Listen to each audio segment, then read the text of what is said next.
indivisible, with liberty and justice for all. Thank you. The first item on the agenda is the regular agenda approval, and there's a couple of agenda items that we want to add. I want to add under my agenda, item 12G, and I think there are two public works items, Ron? 6P and 6Q, is that correct? 166Q, that's correct. Okay, and then also under the liquor committee, item 9H, I believe. Correct, Mike? Okay. So with that, is there any other additions to the regular agenda? Hearing none, I would entertain a motion for approval of the regular agenda.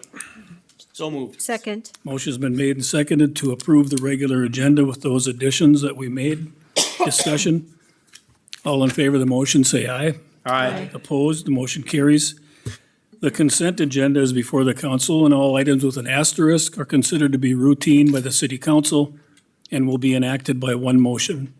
There will be no separate discussion of these items unless a council member or citizen so requests, in which event the item will be removed from the general order of business and considered separately in its normal sequence on the agenda. Is there anyone in the audience or any member of the council that wishes to remove or add any items to the, or from the consent agenda? Mayor Brink, I'd like to remove 6I. Okay. Any others? Hearing none, I would entertain a motion to approve the consent agenda with the removal of item 6I. So moved. Second it. Motion's been made and seconded to approve the consent agenda. Discussion?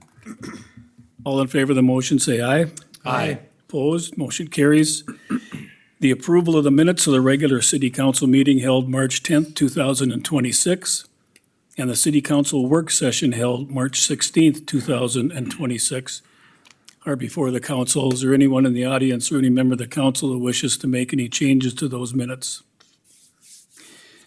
I'm hearing none, so I would entertain a motion for their approval. So moved. Second. Motion's been made and seconded to approve the minutes of the March 10th, 2026 meeting and the March 16th, 2026 meeting. All in favor of the motion, say aye. Aye. Opposed, motion carries. I've got a number of public hearings here this evening, and then we'll also probably open it up for the public forum for people that want to speak during the public forum segment. And I think we'll take the item B first. So at this time, I'll adjourn the regular meeting and call to order a public hearing to receive public comments on the proposed assessment role for the Rossman Avenue Street and Utility Improvement Project. And I'll call on our city engineer, John Pratt, at this time. 1 second here, Mayor. There we go. Good evening, Mayor and Council. As you alluded to, we've got a couple of public or assessment hearings this evening, the first of which is Rossman Avenue project. We're proposing a street and utility reconstruction for a portion of Rossman Avenue. Accordingly, we're required by state statute to hold a hearing on the proposed assessments. I'll talk a little bit about some background on the project, and there'll be a period for question and comment after we get through the presentation. But I'll briefly hit on some of the existing conditions, project need, what we're planning to do, the project costs, funding, special assessments, and then, like I said, questions and answers, questions and comments after that. So the project, this portion of Rossman Avenue, this project would include Rossman Avenue from Willow Street to Reynolds Street. So pretty short project there. As far as some of the background on the project, this one kind of came at us fairly quick. We've been having some water main breaks on Rossman Avenue, did some investigation on that to find that we have some failing hardware on some of the joints and fittings. We have bolts and things like that that are corroding through and causing some of those water main failures. So we added the project to the capital improvement plan this last fall and authorized the preparation of a preliminary engineering report. And then through this winter, we've been going through final design, permitting, and bid the project here about a month ago. And assuming we award the construction contract, we would proceed with construction sometime this summer. So as far as some of the existing conditions and needs, From a sewer standpoint, there's a mixture of PVC pipe and VCP pipe. Some of the VCP is in excess of 50 years old based on the information that we have. It's in tough shape. The PVC, on the other hand, is in reasonably decent condition, but it does have some sags, a rolled gasket or two, and things like that, so it's far from perfect. As I alluded to, the water main is the one that's probably driving the project the most. This is a 12-inch cast iron transmission line that runs through here between the water treatment plant and the water tower. We've had those breaks and failures, and this particular main is very, very important in the way of our distribution system, as it provides a lot of water movement between the plant and the tower and things like that. And with the new tower going online later this year, we will have a little bump in the system pressure, which is going to create some additional concern with reliability of this main. From a stormwater standpoint, not a whole lot going on here. Water generally flows down towards Willow Street where there's a couple of inlets. It's old, but it's in fairly decent condition. Just have some limited number of inlets on it. Water's got quite a ways before it's captured by the storm sewer. Ultimately, this water is discharged to the Sherrill Avenue Regional Treatment Basin. Street, somewhere in the neighborhood of 500 to 1,000 cars a day. And right now, it's about a 40-foot wide urban section, curb and gutter, on-street parking, surfaces in pretty tough shape. Sidewalk is newer. That is the newest improvement on that street. Runs along the east side directly behind the curb, but it does not meet current ADA standards. So what we're going to do, we'll replace that sanitary sewer with PVC mains and precast manholes. Like I indicated, the sewer's not necessarily in the worst shape, but it likely would not outlive any street improvements that we make over the top of it. So it's prudent to just get it replaced with the rest of the improvements and get all these things kind of synced up. We'll replace and install new service laterals from the main to the edge of the right-of-way with cleanouts at the edge of the right-of-way.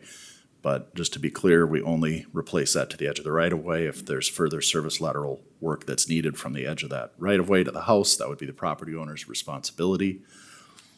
Water main, we'll replace this with a 12-inch PVC main, new hydrants, valves, things like that. And again, replacing those service laterals from the main out to the edge of the right-of-way. Storm sewer, we effectively need to remove the storm sewer in order to get at the rest of the improvements that we need to do. So when we do that, we are going to add a couple more inlets just to improve the capture efficiency from some of the stormwater on that street. Proposed street and sidewalk, replacing it pretty similar with what is there now, a 40-foot wide bituminous surface street. Like I said, very similar to what's there. The difference being we will replace the sidewalk on the east side of the street, but we will put a plus or minus a 5-foot boulevard between the curb and that sidewalk. So it will shift just a little bit towards the edge of the right-of-way on the east side of that street. So there'll be a little turf area there between the street and the sidewalk. Little glimpse of what it looks like. It's probably pretty tough to see on the screens. Project costs. So we've bid the project, so the numbers I'm showing you are based on as-bid numbers that we received from a contractor. We'll take that up later in the agenda. Overall, the project cost came in at about $1,250,000, which is down a pretty decent amount. It was somewhere in the neighborhood of 18 or 20% below what the preliminary number was. I think the preliminary number was just over 1.5 million, so pretty favorable bid. Project financing and assessments. So project will be funded and financed by city utility funds, general tax levy, along with special assessments to the adjacent property owners. The city's got an assessment policy that sort of spells out how we split those costs between the city share and the assessable share. Kind of a synopsis of that is the city pays 100% of the costs related to storm sewer, water main, and sanitary sewer, and then 50% of the street plus any oversizing of the street. And oversizing would be anything required beyond 36 foot in width, and anything that was required to bring that beyond a 5-ton axle rating. So One thing, I got an error here. Recent change that I want to point out is it's only been the last few years that the city has assumed all the costs related to water main and sanitary sewer replacement. I've got it wrong here. It's storm sewer. We've paid for that for quite some time. So recent changes, the city's picking up the bill on that, and that gets funded through the sewer and water utility funds. So costs that go towards the accessible side of the equation, 50% of the standard street costs are assessed. And like I said, a standard street's considered a 36-foot wide, 5-ton bituminous surface, and then the city assumes that remaining costs beyond that. Commercial streets, which really doesn't apply here, those would be assessed at a full 10-ton design. Sidewalk is assessed 25% to residential properties, 50% to commercial properties. And then the last item is 100% of the costs related to service laterals is assessed to the property owners. The city does not participate in that, generally speaking. So this is how those project costs shake out. On the city side of the ledger, you've got about $784,000 with about $462,000 being assessed. So that shakes out to the city picking up about 63% of the project cost compared to 37% being assessed. So now we've got to allocate that accessible share that I just mentioned. Again, the assessment policy guides us on how we allocate those costs amongst all the properties that are along the street. Essentially, we break the costs down into the different categories and divide them out by the accessible units, which is generally speaking the front footage of a particular property. So we come up with a rate per foot typically. The exception to that is service laterals are done on an each basis. But as far as footage and how we determine that, pretty straightforward on this project. Rectangular interior lots, which is most of the properties along this particular project. It's just the dimension of the lot, of the side of the lot abutting the improvement. So however wide your lot is, that is your front footage. If it's your rectangular corner lot, it's the dimension of the smaller side plus half the dimension of the longer side up to 150 feet, plus any distance beyond that. And that would be if the improvement wrapped around you on two sides. Otherwise, you just get assessed for that particular side that abuts the improvement. I indicated earlier, service laterals are assessed on an each basis. So what this all shakes down to is what's on the screen here, street and sidewalk. The assessment rate is about $113 per foot. The city pays for that storm sewer, water main, sanitary sewer. And then again, the water and sewer services are assessed, about $5,300 for a water service, about $3,900 for a sewer service, sorry. So some typical assessments for a 50-foot lot, you're looking at an assessment of about $15,000. A 75-foot lot, just under $18,000, and a 100-foot wide lot would be about $20,500. So these assessments would be levied against the benefiting properties starting in 2027, so they go on next year's taxes. Applied to the taxes over a 20-year term at a 5.5% interest rate. Is that correct, Heidi? Yeah, 5.5% interest rate. Property owners have the option to prepay all or a portion of the assessment, which would either eliminate or reduce interest charges just like any other loan. The city has a deferral policy for certain properties in certain cases where the assessment can be deferred. Essentially, if you're 65 years of age or older, permanently disabled, and or military personnel on active duty that meet one of the following. You have to have fee simple ownership, must be homesteaded, and you must meet income requirements. If that's the case, the city can defer the assessment without interest until either sale, death of owner, non-homestead, or no hardship exists any longer. Those applications are available at City Hall. You have to file an application annually by November 15th, and there is a $10 application fee for that annually. Just really briefly, since I've got the attention of some of the homeowners here, as far as the construction schedule, we don't have a firm date. We haven't even awarded the contract yet. Talking with the potential contractor, they would start sometime around the mid part of summer. Before we get to that point, we will issue a pre-construction notice out to residents with more information, more detail about the construction process when we get to that point. People always ask about access, and yes, there are periods that access is difficult, but by and large, we will get everybody in and out of their house, morning and night in particular. The exception being kind of when we're doing some of the curb and gutter and sidewalk stuff, there is some periods where we can't get you into your driveways, but we will work with you on that as we get to that point. So with that, I'll turn it back over to the mayor for questions. Okay, is there anyone in the audience that has any questions for our city engineer about the project? Is there anyone in the audience that wishes to make any comments about the project? Hearing none, that public hearing is closed. Ron, do you want to introduce a motion regarding the assessment role? Yes, so item 2, consideration of approving the resolution adopting the proposal assessment for Rossman Avenue Street and for the utility improvement project. The committee reviewed this and I recommend approval. Second. Motion's been made and seconded to adopt a resolution adopting the proposed assessments for the Rossman Avenue Street and Utility Improvement Project. Discussion on the motion. All in favor of the motion, say aye. Aye. Opposed, motion carries. Ron?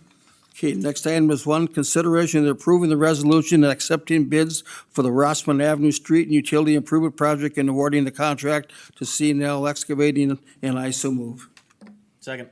Motion's been made and seconded to adopt a resolution accepting bids for the Rossman Avenue Street and Utility Improvement Project and awarding the contract to C&L Excavating. Discussion on that motion. All in favor of the motion, say aye. Aye. Opposed, motion carries. At this time, I'll adjourn the regular meeting and call to order a public hearing to receive public comments on the proposed assessment role for the 270th Avenue Street and Utility Improvement Project. And again, I'll call on our city engineer, John Pratt.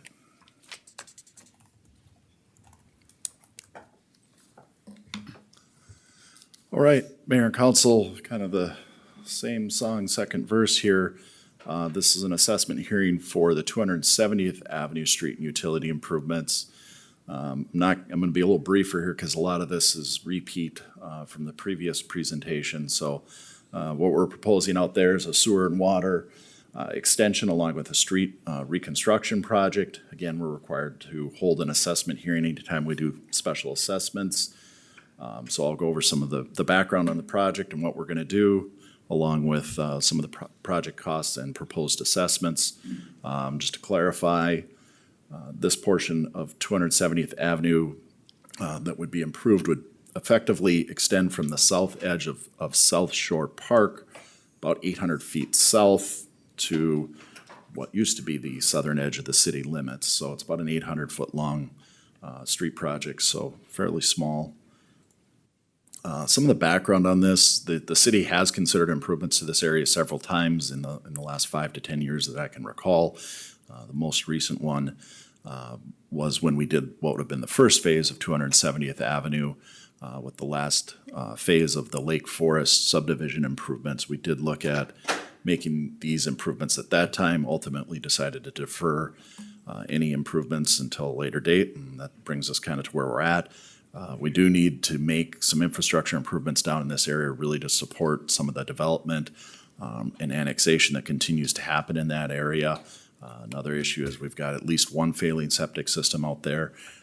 So there's a couple of reasons that now seems to be a good time to get this done. We had a public hearing on this project back in July of 2025. At one point, we were looking at trying to get the project off the ground last year. That proved to be pretty difficult, so we ended up waiting until this year. So some existing conditions, not a lot to say here. There is no sewer and water in this particular area. The adjacent properties are all have well and septic systems. The existing streets, pretty typical old township road, 24-foot wide, rural section street, pavements in very poor condition. Drainage is essentially handled by adjacent ditches that run alongside the road. Proposed improvements, we plan to run a 10-inch PVC main and then 4-inch service laterals to the adjacent properties. We will be able to get gravity service to those adjacent properties, including their basements. We've got enough depth to do that. We're going to extend a 12-inch PVC water main along with 1-inch service laterals to the residential properties. We'll do a larger service lateral to what we think could be a commercial or multifamily type property. Get fire hydrants put in there. And again, to kind of be real clear, the project includes the work from the mains out to the edge of the right-of-way. So the connection from the end of those service laterals at the edge of the right-of-way to either the home or the septic or the well, or however that best works for each property, is ultimately up to the property owner to have that work done. City policy requires connection to those service laterals within 10 years of substantial completion of the project. As far as the street goes, the easiest way to say it is we plan to extend a street section that's similar to what was done in phase 1 of this project up along the park, a 40-foot wide urban section road with curb and gutter. It'll have a 10-ton design. Street elevation, just to kind of give everybody a heads up, will get lowered slightly. If you look at it right now, we get to the end of phase 1, everything kind of hops up. We will flatten all that stuff out since we're putting curb and gutter in. Storm sewer and drainage, we will extend a storm sewer system down to this area to collect the storm water, it'll bring it back and discharge it to the infiltration basin that was constructed with phase 1 on the south end of South Shore Park. Estimated project costs, I won't read through all of these here, just leave it up on the screen. I should point out these presentations will be on the city's website, so people don't have to try to feverishly write down numbers. Carrie will get them posted. Project costs for this one's coming in just under $900,000. I should point out that that is about 15% lower than what we projected during the preliminary report. At that time, we were looking at something at just over $1 million. So again, we had some project costs come down. We've had favorable bidding here this spring. Project will be funded by a general tax levy, utility funds, and special assessments to the adjacent properties. In this case, and it's a little different than the previous presentation on Rossman Avenue, it's a little different case because this project has new sewer and water and not replacement of sewer and water. So in the case of new sewer and water, we assess 100% of the standard sanitary sewer main and water main and service lateral costs. So I say standard, and standard is an 8-inch diameter main for both sewer and water. So anything beyond that, that oversizing cost gets picked up by the utility funds. From a street standpoint, we do consider this a reconstruction. So we would assess 50% of a standard street, and I have a typo there. It's a 36-foot wide, 5-ton street. That's considered a standard street, and the city assumes any of the oversizing costs for a wider, heavier street, which is the case for this project. We're building a slightly wider road and a slightly heavier road, so the city does participate beyond just the 50% for those oversizing costs. Stormwater utility fund pays for 100% of the stormwater costs. So when we're all said and done, this is how it all shakes out. The city's share of the project is about $434,000 compared to the assessable share at $448,000. So it's pretty close to a 50-50 split in this case. So we allocate that assessable share of the project costs in accordance with the city's assessment policy by calculating, rates per foot and things like that. Again, rectangular interior lots, which is all of the lots in this case. Your front footage is simply the width of your lot. I'm going to skip the rest of it because it doesn't apply. Service laterals are done on an each basis again. So this is how the assessments would shake out. I should point out everybody that is along the project would have received a notice with their proposed special assessment for their specific property. The rates are up here. Street is about $87 a foot, water main at $76, almost $77 a foot, sanitary sewer at $73 a foot. residential water service, $4,300 each. A residential sewer service, about $6,300 each. So we've got some typical assessments listed at the bottom there. It's kind of some funny widths, but there's just a handful of properties along here, so I tried to match it up with some of the more prevalent property widths. There's a couple of 112-foot properties in here, so they would be looking at a special assessment of just over $37,000. I know there's a 168-foot lot in there at about $50,000, 236-foot wide lot that would be looking at about just shy of $67,000.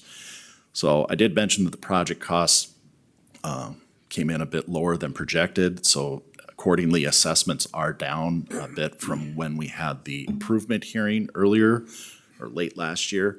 Assessments are down about 5 to 9%, kind of depends on the size of the lot. For bigger lots, there's going to be a larger reduction. It's down 14%, for example, on the undeveloped parcel that's along the west side of the road. Bear with me here. We have some unique circumstances with this project that sort of drove us to look at the council potentially considering a bit of a alternative assessment calculation for this project. We've got lots, like I just rattled off, that are larger than typical. We've got an 87-foot wide lot, which isn't particularly out of the ordinary, but then we start getting to a couple of 112-foot lots, 168-foot, 200, 268. And there's a 500-foot undeveloped parcel. So in addition to having larger than typical lots, this project's also really important that we get done from a city standpoint, from a growth support standpoint, to get that infrastructure extended to the south further. So considering those, we looked at a bit of an alternative way that we could assess this project. So I mentioned the project bid came in below estimate or below budget. So what we looked at is considering, we're going to consider increasing the city's share of the project to what we had budgeted, rather than calculating what it was based on the low bid that we received, which was a bit lower. So we kind of said, okay, we've budgeted for this, so let's just hold those costs that the city was planning on picking up based on the estimate, which shifts about $78,000 of the project cost from the assessable side of the ledger to the city side of the ledger. And those would be picked up by the various utility funds and general levy. So now that would mean the city would be assuming about 58% of the project cost compared to 49%. So just trying to illustrate a little bit what that shift is. What's on the screen, I've got both of them.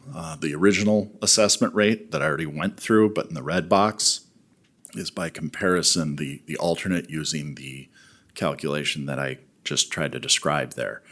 So I'm not going to read through all those numbers again, but if you look at the typical assessments down below, you can see what the impact is to some of those lots. It's a reduction of about 15 to 18% from what it would be if we just stayed the course, if you will, based on the as-bid costs. But probably more importantly, the assessments are down about 19 to 25%, again, depending on that lot width, compared to what we projected when we had the improvement hearing late last year. So the numbers have come down if the council chooses to adopt this methodology for this case. Again, terms of the assessment, these would be levied starting in 2025 over a 20-year term at 5.5% interest. Again, you can prepay all or a portion of those assessments to knock down some of the interest or eliminate it altogether. I would note we do have one parcel that benefits by the project that is currently outside the city, so that would receive a postponed assessment, in which case we'd have assessment proceedings take place once that property is annexed, or we'd have an assessment agreement if the project or the property requested to come in. Undeveloped properties, there are a couple along this particular project would receive a 5-year deferral on those assessments or until developed. And then I'm not going to fly through all this again. The city does have a deferral that certain people can apply to. This is the same as the previous presentation, so I'm gonna kind of skip over that. If people have questions, they can talk to me or Heidi about that. A couple comments on construction. I think this will start, I have another typo here. I think this will start probably closer to the beginning of summer. Again, we haven't awarded the contract, so I haven't had a lot of discussions with the contractor, but I wouldn't be surprised if we start to see some activity on this one maybe in June, but TBD on that. We will get a notice out to everybody. Access will be a little bit challenging on this one, but we will get people in and out of their homes to the best we can. It's a short enough area that I think we'll be able to manage that for the most part. Again, outside of when we're pouring curb and gutter, there'll be a little period where you won't get access into your driveway, so.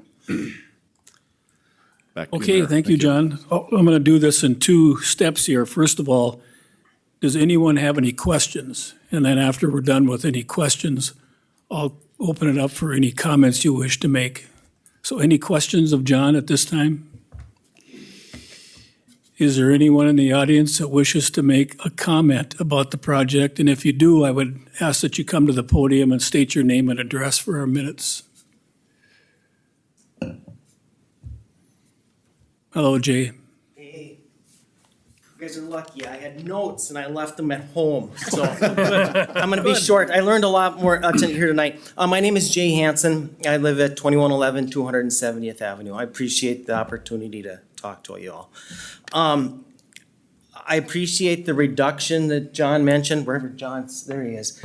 I really appreciate that. I'm the 168 foot, which was originally at $51,000. That's a considerable amount of money considering there's 4 houses, 5 considering the one that's across the street that's in the county. Of the 4 houses, 3 of them were built within city limits. The city permitted us to have wells and septics. I have a well and a septic. About 5 years ago, I was having some problems with my drain field. It started to freeze up.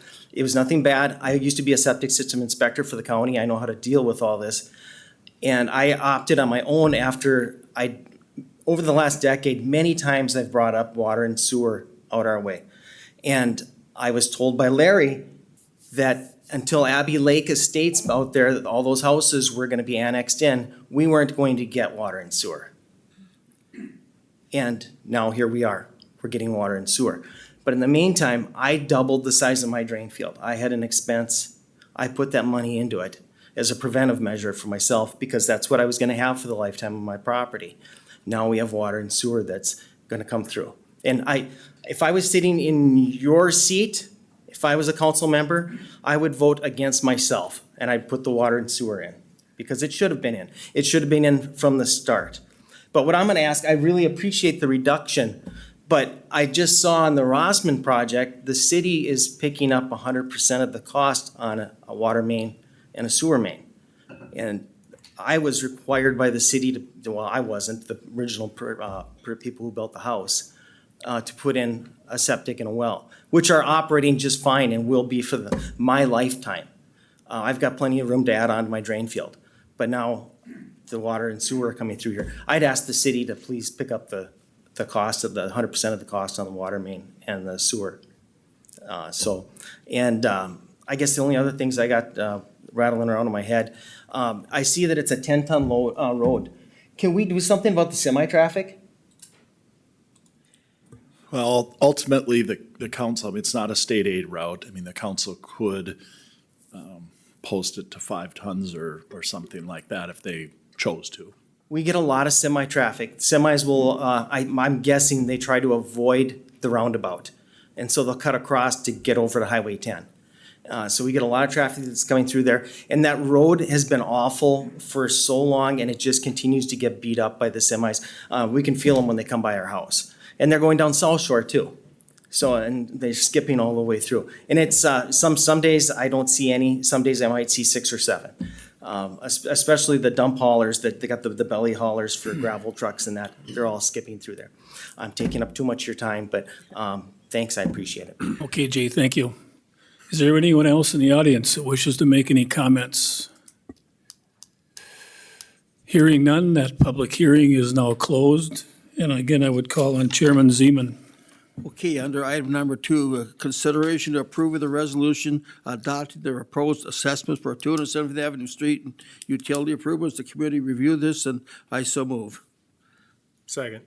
Motion's been made and seconded to approve a resolution adopting the proposed assessments as they were modified this evening by mentioned by our city engineer for the 270th Avenue Street and Utility Improvement Project. Discussion by the council. So we're going with the lower amount? Speak into the mic, Craig, so We're going with the lower amount then, is that that's the motion. correct? Okay. Any other questions or comments by the council? Wendy? Use your mic a little closer, Wendy.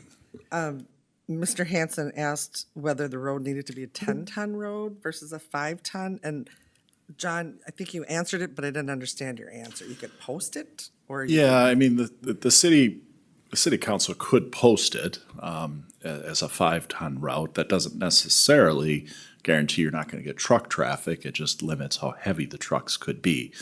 As far as restricting it from truck travel altogether, I think that would be increasingly difficult.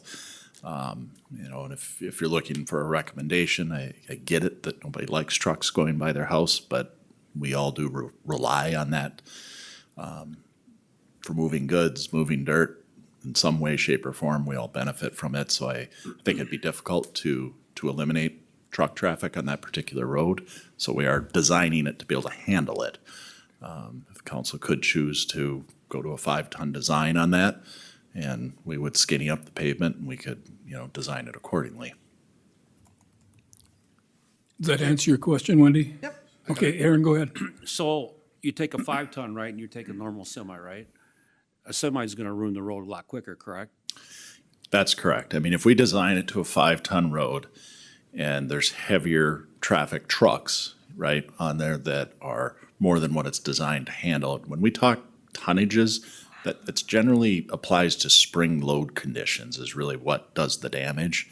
And so you're designing that road for right now, when the frost is going out, what it can handle when that subgrade gets really soft. That's what we're designing for.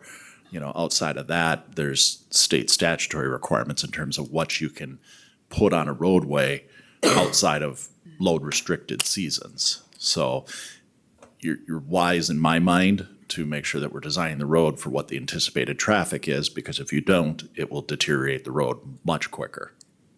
So how do we go about that?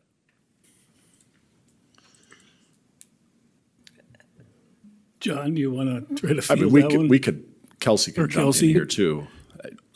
Post it, no trucks, but Yeah, Mayor and Council, I mean, we can look at changing truck routes later. I just want to point out, again, that oversizing cost is all paid by the city, so it doesn't have any impact to the assessments. That Right. oversizing is not being assessed, so it doesn't change the assessment role. It's just something we'd have to consider subsequent to this meeting, whether we want to post it for trucks.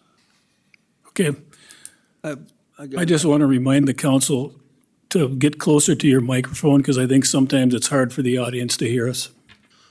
Go ahead, Ron. I think we'd be making a big mistake making this a 5-ton road. It's the 10-ton road out there is going to be needed, and that's where the city's going to expand, and we're going to have truck traffic, even if you'd say it's not allowed. So I hope that we keep this at a 10-ton. Any further comments from the council? We have a motion and a second on the table. All in favor of the motion, say aye.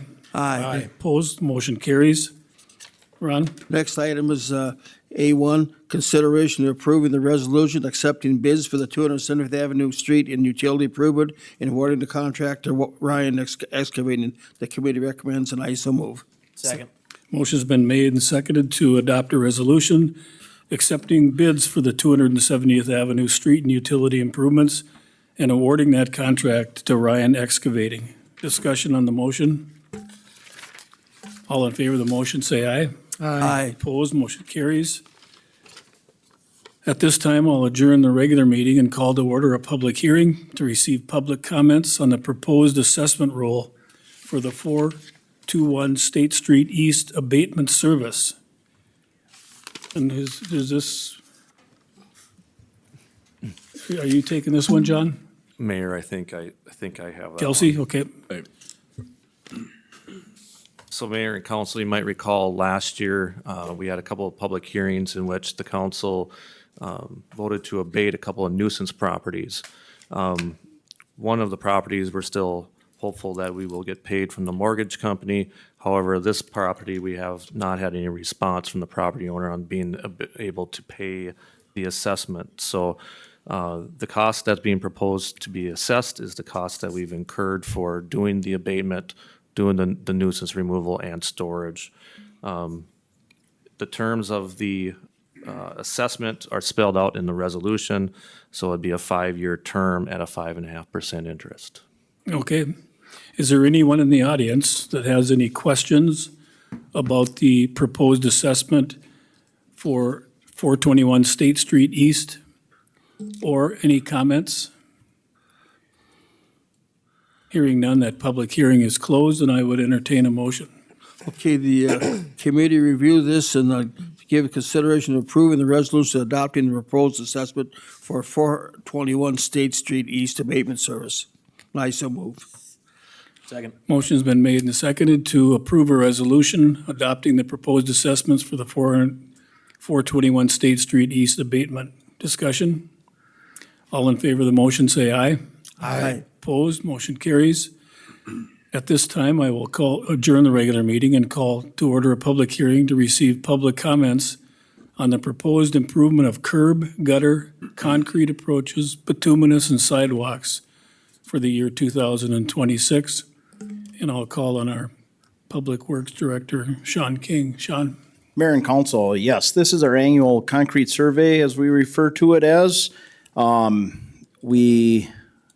There's a lot of work that goes into putting this concrete survey together. I can go into more detail if you would like, but at the end, here is, we're just approving them, the assessment roll for that. Okay. Is there anyone in the audience that has any questions about the proposed improvements for curb, gutter, concrete approaches, bituminous, and sidewalks for 2026? Or anyone have any comments regarding that assessment? Yes, sir. Mr. Steffen, good evening.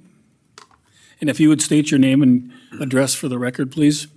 Yep, it's Joe Steffens, 1143 Longbridge Circle. Good evening, Mayor, Council. So I'm one of the properties that's being assessed for, I believe, curb. And my issue necessarily isn't with the assessment price that I'm being, or the price I'm being assessed. It's more of the fee that's being associated and tacked on to that. So 2 issues with it. One is I got the assessment letter where in the letter it states how it's a 50-50 split for the curb. And when I see the assessment amount, my amount differed than the city's. Nowhere in the letter does it say anything about an administration fee that's tacked on. So I actually had to go to the city administration to find out what this fee was, why my fee was different than the city's proposed fee. Okay. Once I inquired about what this administration fee was for, I was told it's for city employees to go out and inspect, find these issues throughout the city to be fixed, for a city employee to draft up the letters, send them out, and then for city employees to prepare the presentation. My issue is, aren't these city employees already paid for by the city, doing their job? It's out and about finding these issues through the city while being paid by the city to do their job. On top of that, now we're saying we're gonna charge you a fee for essentially these employees doing what they're being paid to do as part of their regular job. I don't feel that's appropriate. Ultimately, if we go by that sense, any person, or anytime the plows come out, should we be getting a fee associated with that? Anytime someone gets involved in an accident in the city of Detroit Lakes and an officer is sent out to write an accident report, are we gonna assess them an administration fee for that? That's something they are doing as part of their job with the city of Detroit Lakes, as part of their job description. I don't feel we should be tacking on extra fees. I have no problem paying what the assessment is, the 50-50, if that's what the city feels the curb needs to be corrected, but I think we should be kind of monitoring or verifying when we're adding on these extra fees and whether it's something that should be or not. Okay, thank you. Is there anyone else in the audience that wishes to make any comments? One of my old classmates. Hi, Barb. Are you, Good. Again, if we could have your name I and. heard you emphasize old. No, it's been a few years. So Yeah. Barb, if you would introduce yourself and your address, please. My name's Barb Haubachen, and I'm president of the Deadshot Estates Condominium Association Owners Association. Mayor Brink, council members, city staff.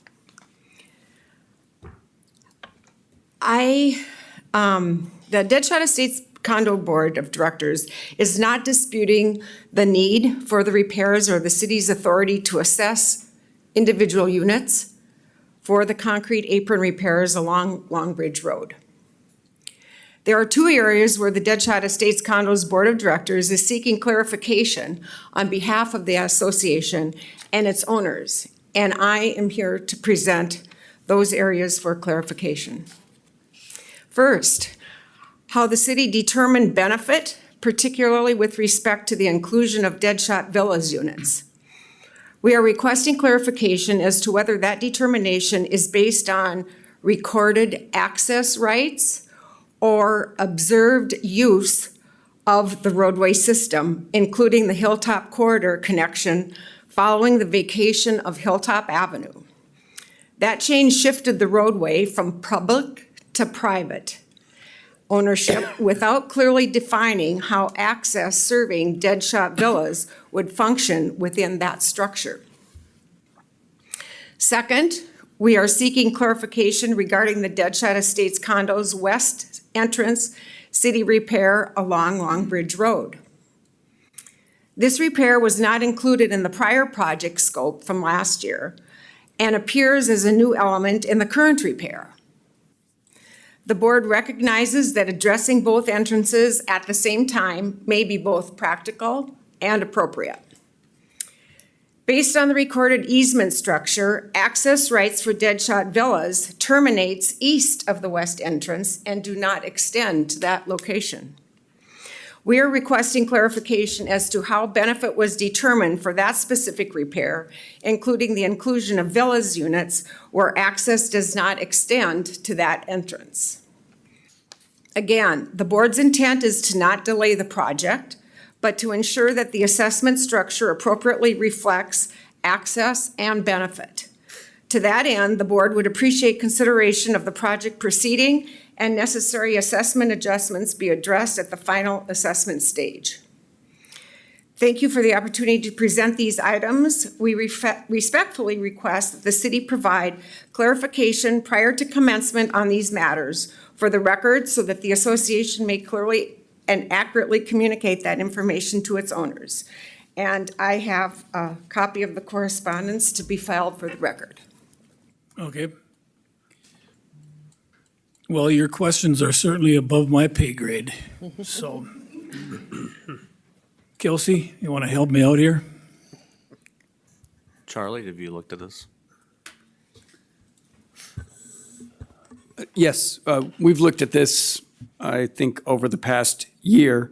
I will admit to not being intimately familiar with where the projects, where these curb and gutters are going to be going. But it is pretty clear that at some point in time when the development occurred of the second of these condominium developments, there was a request by the developer to vacate the public rights into the street that Ms. Haubachen mentioned, and the city did comply with that request. That makes it a private road, but the entrance onto that road is from Shorewood Drive, or not Shorewood Drive, but what? Long Bridge Road. Long Bridge Road, thank you, which is a public street, and so that's what we're talking about as far as the curb entrance to it. So that curb entrance benefits both of the developments, and it is appropriate to assess the benefits to both of the developments.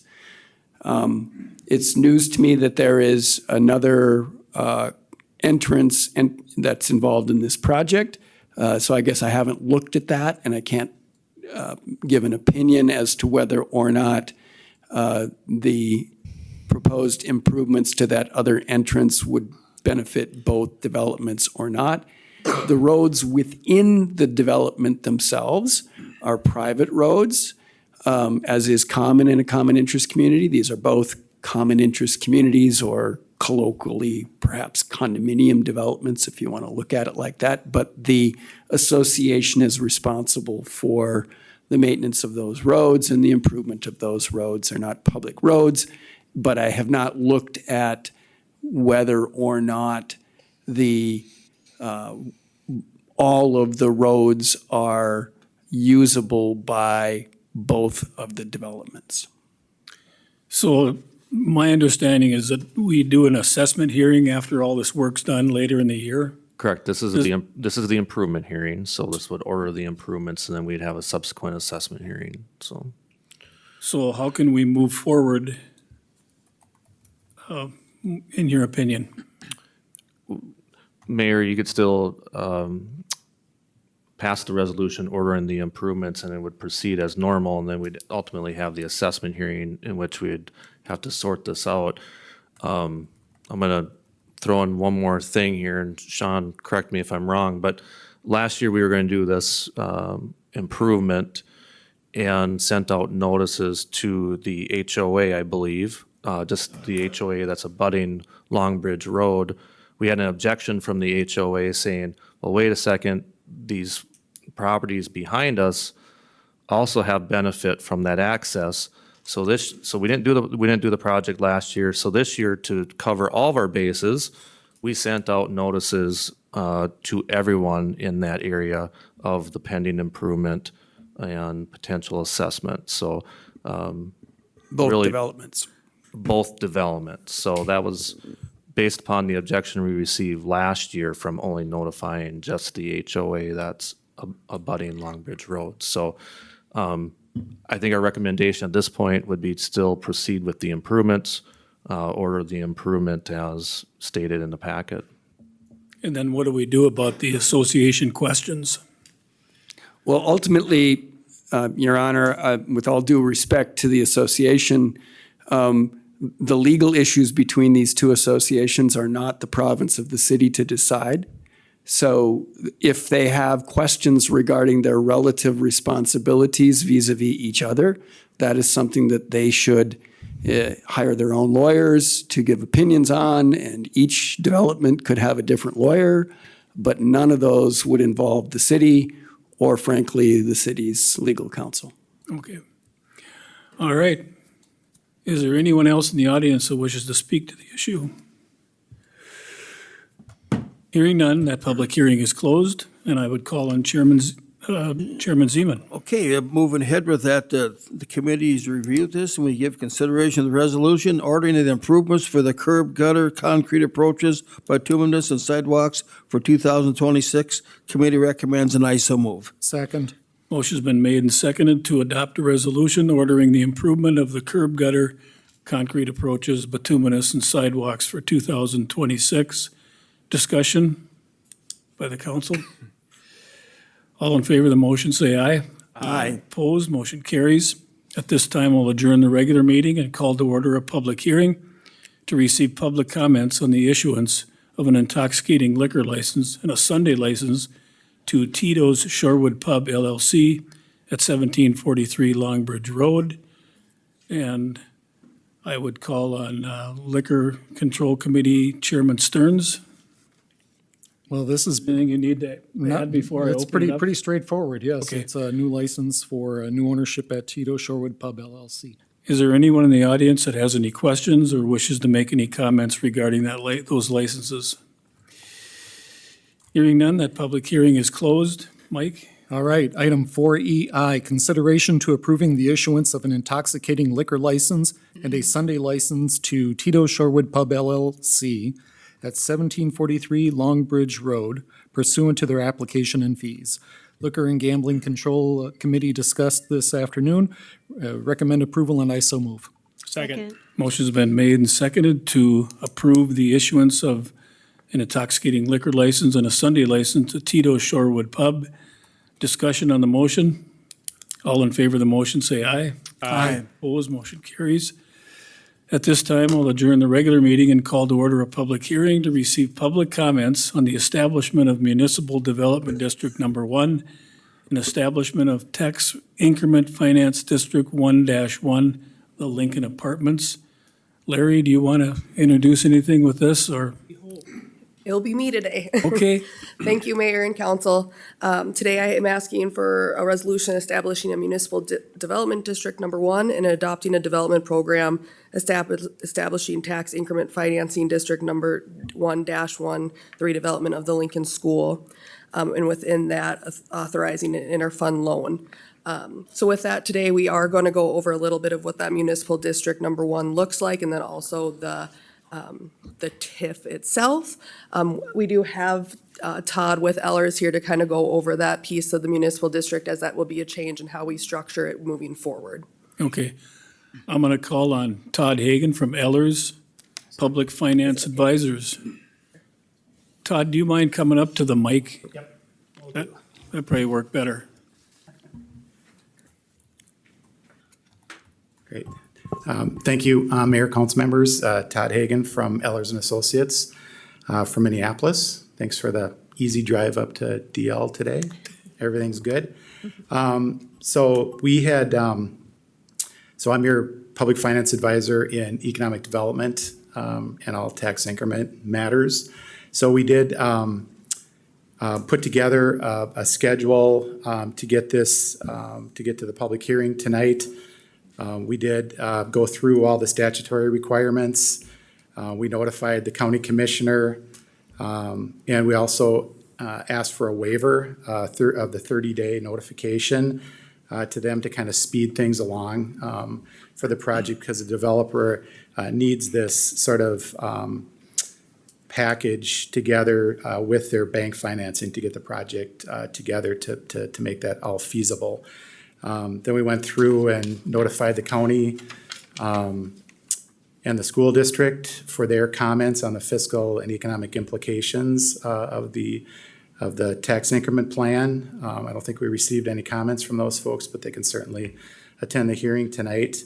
Went through and with the Planning Commission, again, to approve the Municipal Development District, and I'll talk about the changes that we've made there in the city to kind of streamline this process a little bit.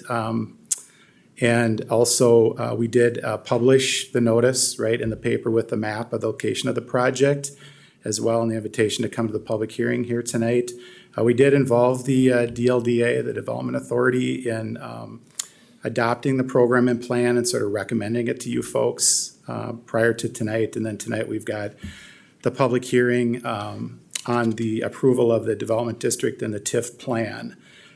Typically, we also approve the development agreement or the financing development agreement tonight as well, but we're still working on it with the developer. So the things that have kind of, this is a renovation expansion of the vacant Lincoln School, right, into approximately 35-unit market rate apartment building with underground parking on Willow Street East in the city. So the process that Hope had talked about here a little bit, that's a little bit different, and you can see we've started over with the numbering process of TIF districts. We're only at 1-1 right now. So it's kind of nice to we're winding back the clock, because what we've done in the past was establish a project area for every TIF district that's coterminous or the same boundaries of each tax increment district. And we're actually trying to simplify that process a little bit, which is pretty standard process in most cities to operate within more of a municipal development district than a redevelopment project area. So by establishing TIF districts inside of that one municipal development district, that'll be the whole city. And then we'll have the development authority be more of a recommending body for the city council. And what this does is allows for pooling of tax increment dollars across the city. and to eliminate the need to hold that additional public hearing by the Development Authority. There used to be 2 public hearings in this process, so this eliminates the 1 hearing, which speeds things along a little bit more if needed. But the Planning Commission in this case, they'll not have to meet on any future tax increment financing district if we don't need them to. But they still needed to review this municipal development district and make the comp plan finding just this one time. So before, every time we establish a municipal development district, which is kind of the spending district, we had to involve the Planning Commission every time. And now we just have, this is kind of a one and done for them right now as far as the statutory requirements. So we are streamlining the process. Basically, the development program is similar to a redevelopment plan that's more that sort of went along with more of the Development Authority than the city. So this is really the city's larger district, and it's your TIF district basically now too. So, but internally, the city can still operate these, the TIF administration how they like and how they've done it before if they so choose.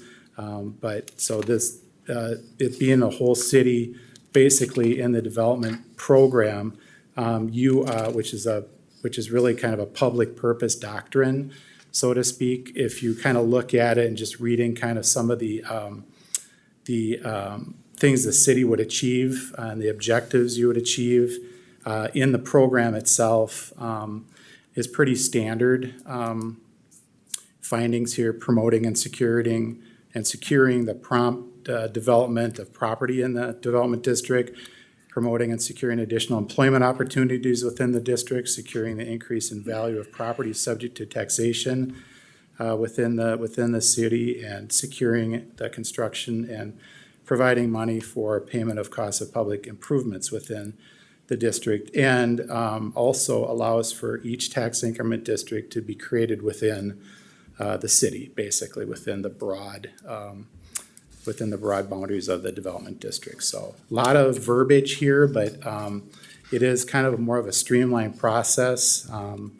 We've done a couple districts with you folks, and it just seemed like now is the time to, since Hope is new on this, it might be the time to kind of change things around a little bit.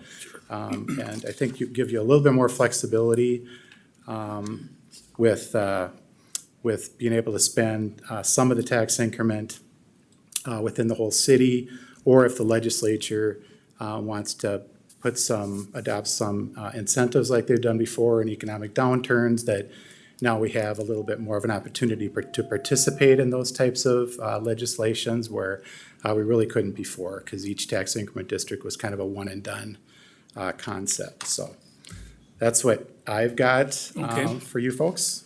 So, all right, thank you, Todd. Is there anyone in the audience that has any questions regarding the establishment of Municipal Development District Number 1 and the establishment of Tax Increment Finance District 1-1? Any questions? Anyone want to make any comments? Good evening. If you would state your name and address for us, please. Thank you. Chelsea Mankey. I am at 509.5 North Shore Drive. Okay. And I'm the developer that Todd was talking about with Circle North Properties, Detroit Lakes. So I'm just going to give you a brief overview of the Lincoln Apartments project and the need for the TIF district. So it's the old school. I'm sure many of you have been in it at some point in the last couple of decades. We plan for it to be a 35-unit apartment development. 8 units would be in the renovated school. 27 would be in an attached new building. There would be underground parking with 35 spaces. Indoor activity court, so you would think pickleball, basketball, you could run crushers, whatever you'd like to do. No age restrictions, so all ages are welcome. This development offers a unique housing opportunity in Detroit Lakes that we don't currently have, in a central location, walkable to hospitals, restaurants, the park, the lake. And I also want to note that our plan complies with our current zoning of that district as well, so we wouldn't be applying for anything outside of this.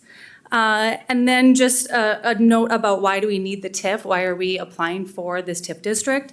The project is just not feasible fiscally. It has an 8-year negative cash flow projection without the TIF support. So that is why we are applying for that. And I also wanted to make notice that this is a very much a local development project. We're local here.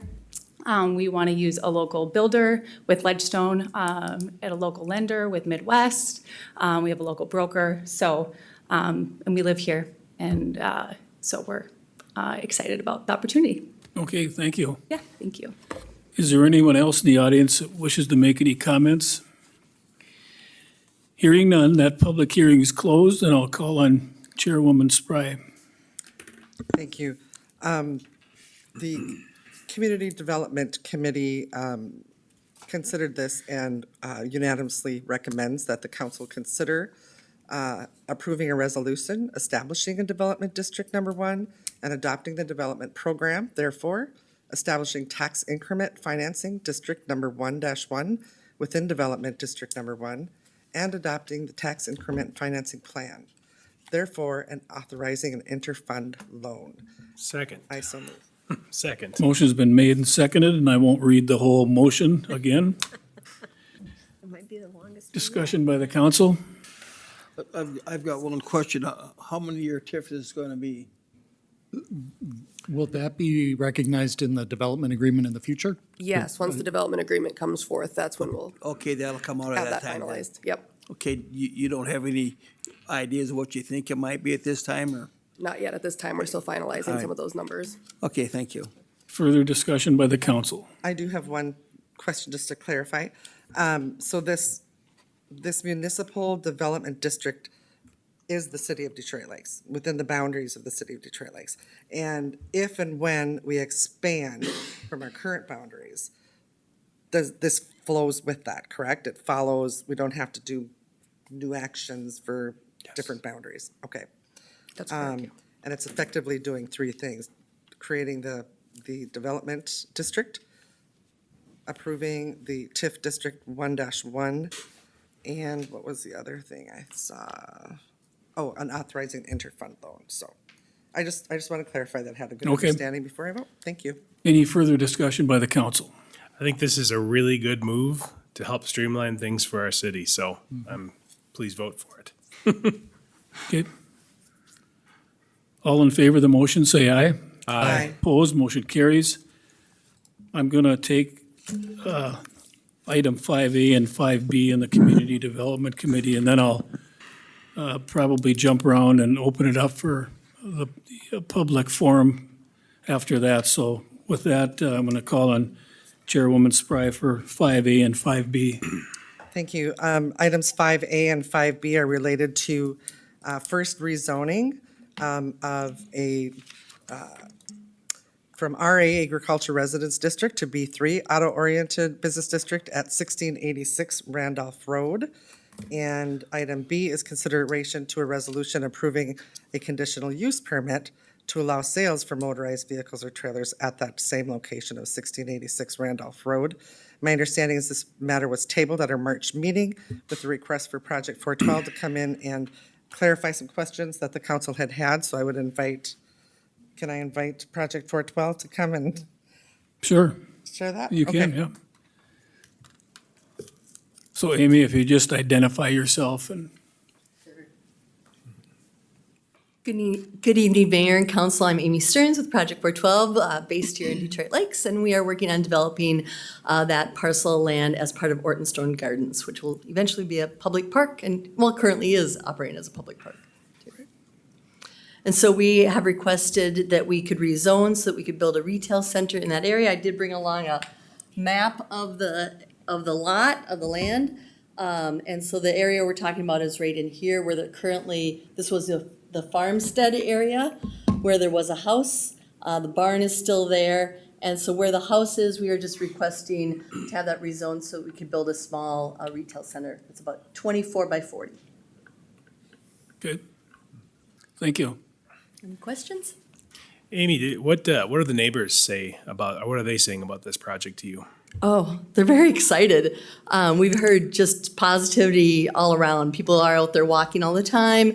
They're so grateful that we're developing the land as a public park and a space for all, rather than what it could have been, which could have been apartments or housing of some sort. Okay. Thank you. Thank you. So we didn't get a motion yet, did we? Okay. It's always fun with me at the table here. The Community Development Committee did hear from Amy and her organization and would recommend that the council consider consideration to a second reading and adoption of Ordinance 549, rezoning from RA Agricultural Residence District to B3 Auto-Oriented Business District at 1686 Randolph Road, and I so move. Second. Motion's been made and seconded to give second reading and adopt ordinance 549 per the motion. Discussion by the council. This will require 6 votes. All in favor of the motion, say aye. Aye. Opposed? The motion carries. Item 5B is consideration to a resolution approving a conditional use permit to allow sales for motorized vehicles or trailers at 1686 Randolph Road. The CDC reviewed this and recommends that the council adopt this, and I so move. Second. Motion's been made and seconded to adopt a resolution approving a conditional use permit to allow sales for motorized vehicles or trailers at 1686 Randolph Road. Discussion on the motion. All in favor of the motion, say aye. Aye. Opposed? The motion carries. Item 5C is consideration to a resolution approving a non-conforming use expansion permit to allow construction of a second-story addition to a home with a 1-foot side setback at 222 Willow Street East. Homeowner Amy Engberg. The CDC reviewed this as well and recommend the council approve, and I so move. Second. Motion's been made and seconded to adopt a resolution approving a non-conforming use expansion permit at 222 Willow Street East. Discussion on the motion. All in favor of the motion, say aye. Aye. Opposed? Before you proceed, I'm going to jump to some Oh, other that's right. stuff. I apologize. Okay, opposed? Motion carries.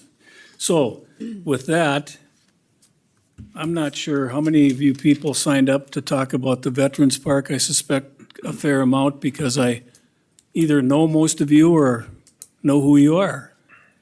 So what I'm going to do is I'm going to do this kind of in 2 stages because I know there's at least one person that wants to speak to the council about something else.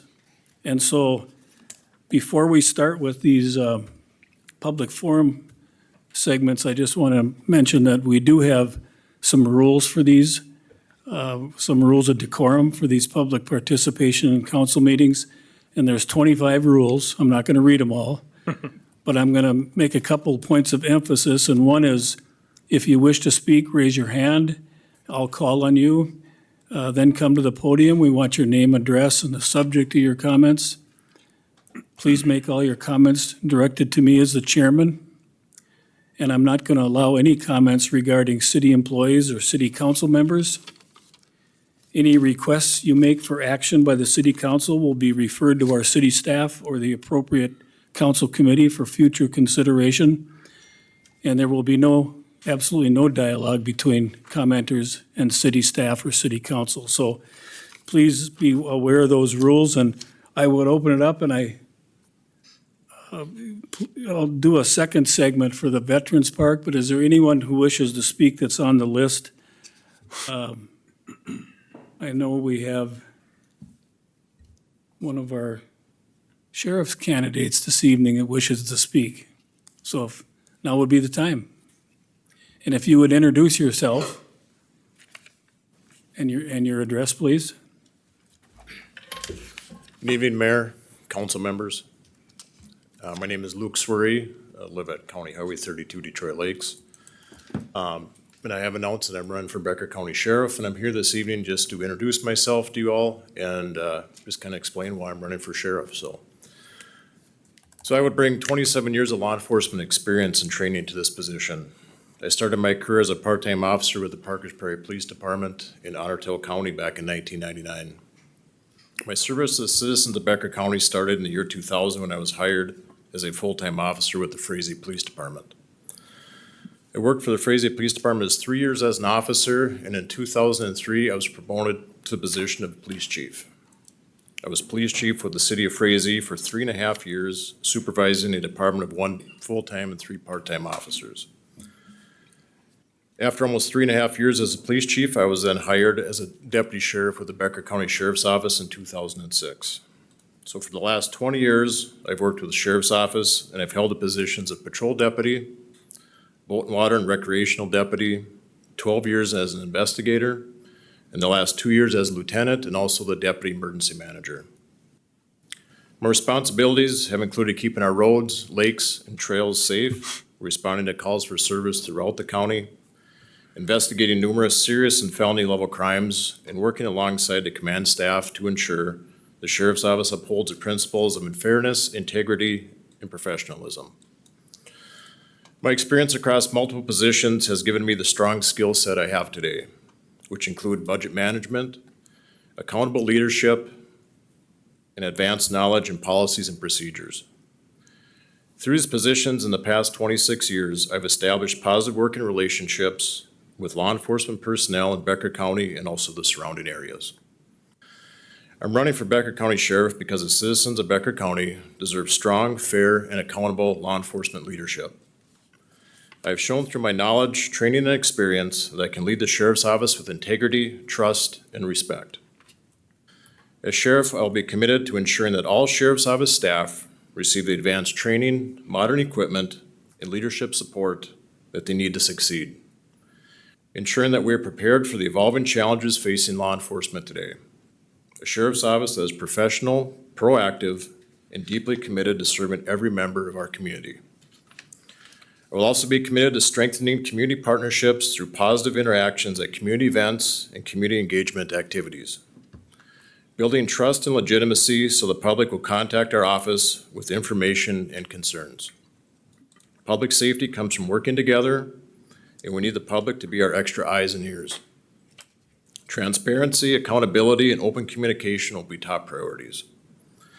I want to continue to build the partnerships with our local, state, and federal agencies to work together to keep our communities safe. I am committed to listen, to lead with integrity, and to serve every member in this county with fairness and respect. Working together to keep Becker County safe for you and your family. Thank you. Thank you.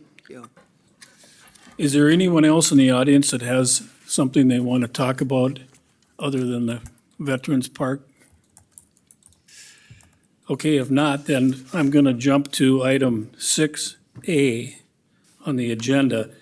And based on the discussion yesterday at our Public Works Committee, I don't believe there is going to be any action. It was just a discussion item yesterday. So I just thought I'd let you know that in advance. And with that, I read all the rules of our decorum for public participation, but if we have all these people speak, we're going to be here for a long time. So I'm going to restrict your comments to 1 minute. So if you wish to speak, you can raise your hand and come up and I'll give you 1 minute. David?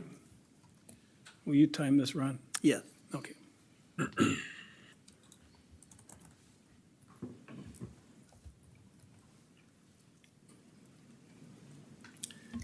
Good evening. Dave Nyson, 1175 Village Lane, Detroit Lakes. As the regional commander for the disabled veterans is the main reason I came here tonight. 20 years active duty, military, disabled veteran. I look to what's happening in the Veterans Memorial Park on a regular basis. I fully realize they have the right to protest. The Constitution provides that right, but it is also extremely disrespectful to the individuals that gave their lives, that served this country, and that's why the park is there. The grounds are being torn up just from the amount of people that are trampling on the grounds, they're up on the benches, they're just causing disruption to in my eyes, a very sacred, honorable place to honor the veterans, the very veterans that gave them the right to be able to protest. And basically, that's where I'm at. And as a side note, all the parking being used up by the individuals, the businesses there are being hurt from what's happening. Thank you for your time. Thanks, Dave. David?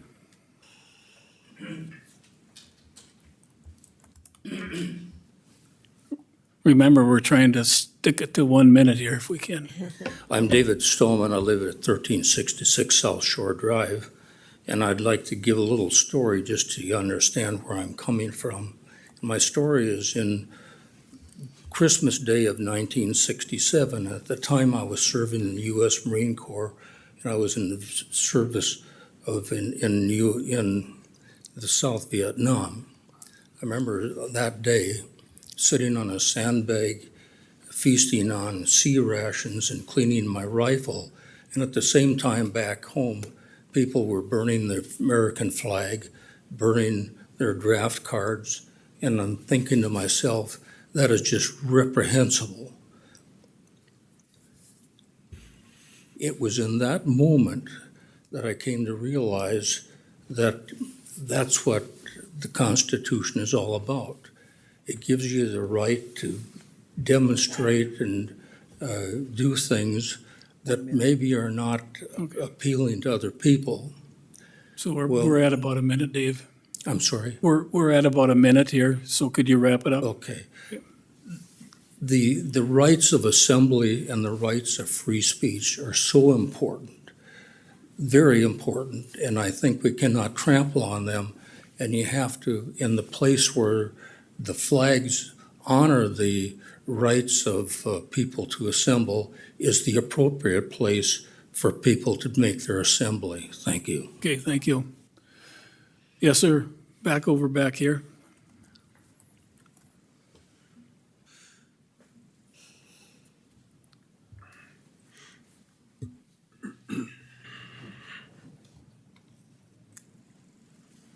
Good evening, Mayor and City Council members. My name is Scott Hildy.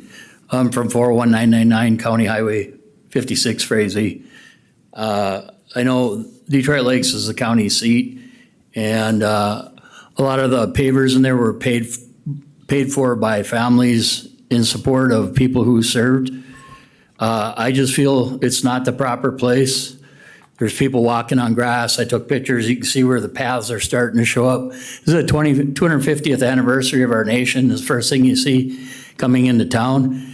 And I'm just going to read the regulations. While you have the right to protest, the city can impose reasonable time, place, and manner restrictions. That's according to Frederickson and Byron and the ACLU of Minnesota. And I think everybody should have their right to free speech, but time, place, and manner should be taken into consideration. It's not what it was designed for. Thank you very much. Okay, thank you. We have one back here.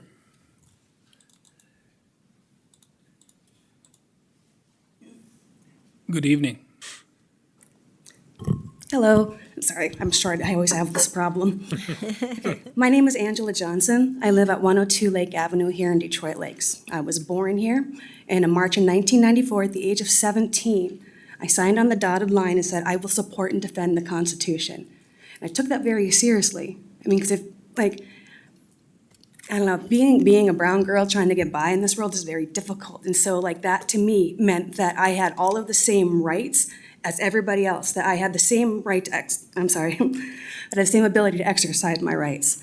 And I understand that people are having some hurt feelings right now because they see it as disrespectful. But there's others of us on the other side. The vets are not in agreement on this. We have our own opinion that it is honorable to protest on a Veterans Memorial because that's what they died for, right? That's what I went to war for 3 times. I got deployed so that people could do that. And now I have people telling me that they feel disrespected, and so they want to shut that down.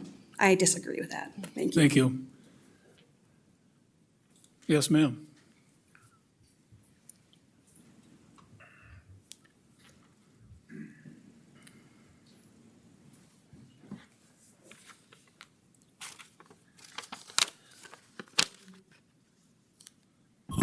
Good evening, Mayor and Board.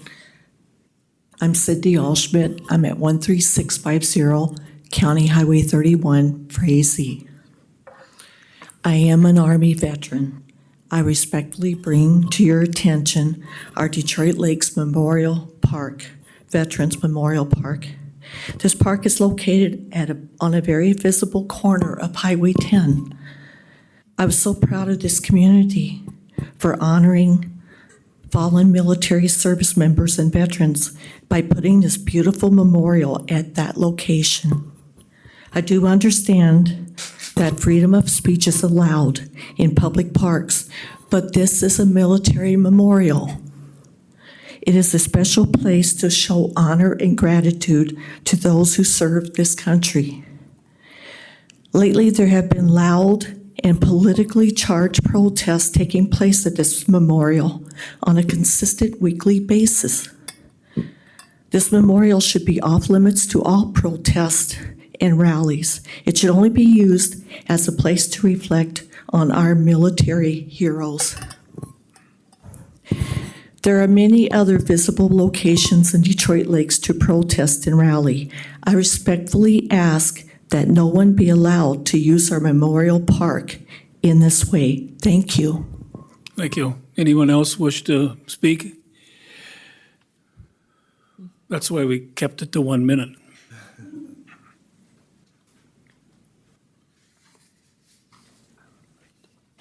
Good evening. Good evening, Mr. Mayor, Council.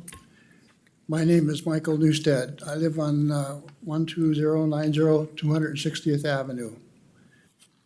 I'm a disabled Vietnam vet, combat vet, and I served in the military for 34 years. That park was designed to honor servicemen, not the people who sent the servicemen off to war. And I have never seen anybody degrade or deface anything in that park. In fact, after every rally, we do a police call, and all the garbage is picked up and disposed of. I can't imagine that that could be disrespectful to American veterans. Thank you. Okay, thank you. I saw more hands before. Yes, sir.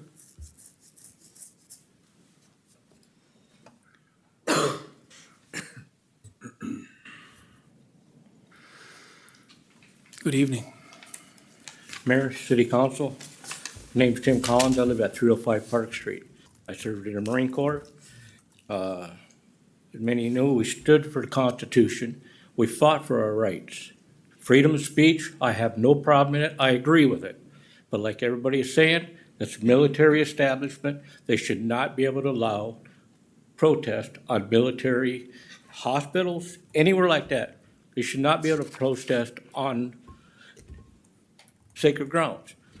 Would you want me to walk into a graveyard, stand in your sister, your mother, your grandfather, and say, hey, this yard needs to be mowed twice a week instead of once? Wouldn't that be disgraceful to your family? You bet it would be. So I suggest protest somewhere else. I'm not against it. I agree with protesting, but not on military issued grounds. Thank you. Thank you. Anyone else?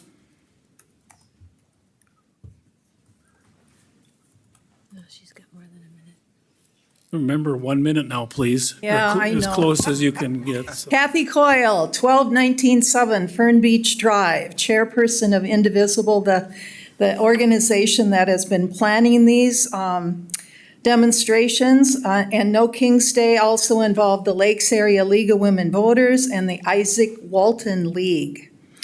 One of the events that we had there was after the shooting death of Renee Good in Minneapolis.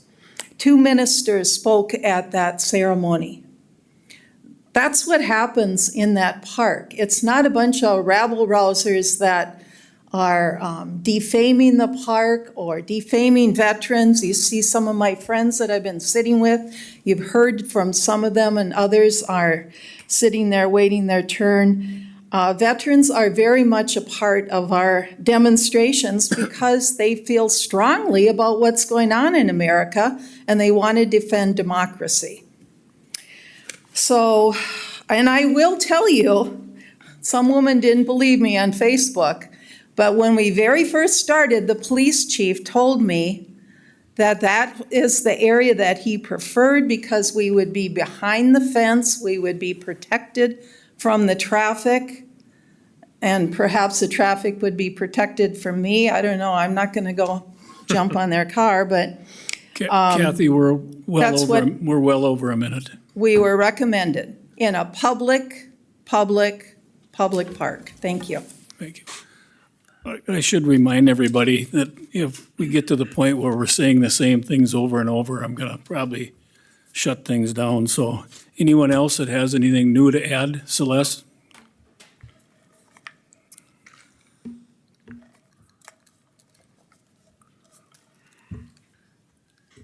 Thank you, Mayor. Celeste Copy, Willow Avenue West. I would just like to say a little bit about why we demonstrate every week.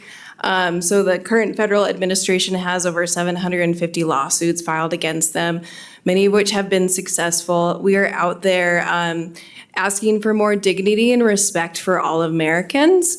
And so I'd like that to be included in our narrative here as to why we spend our Saturdays, every one of them, in the rain, cold, sunshine, what have you.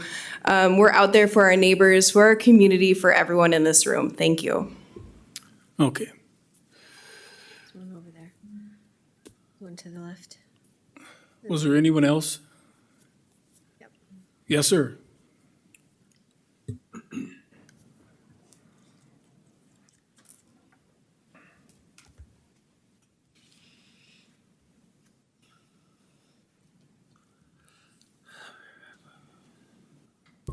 Hello, Mayor and City Council. My name is Stephen Oschmidt.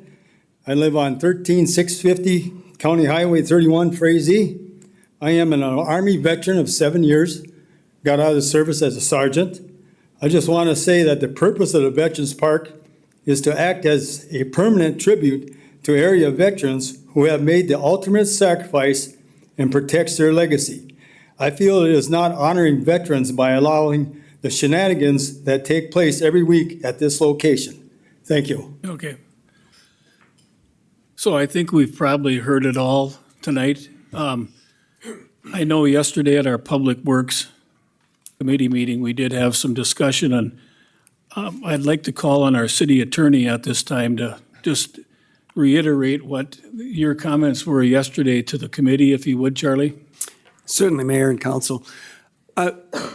As we can tell from the debate going on here at the meeting, that there is certainly a disagreement among the populace or certain people in the populace as to what the purpose of this park is.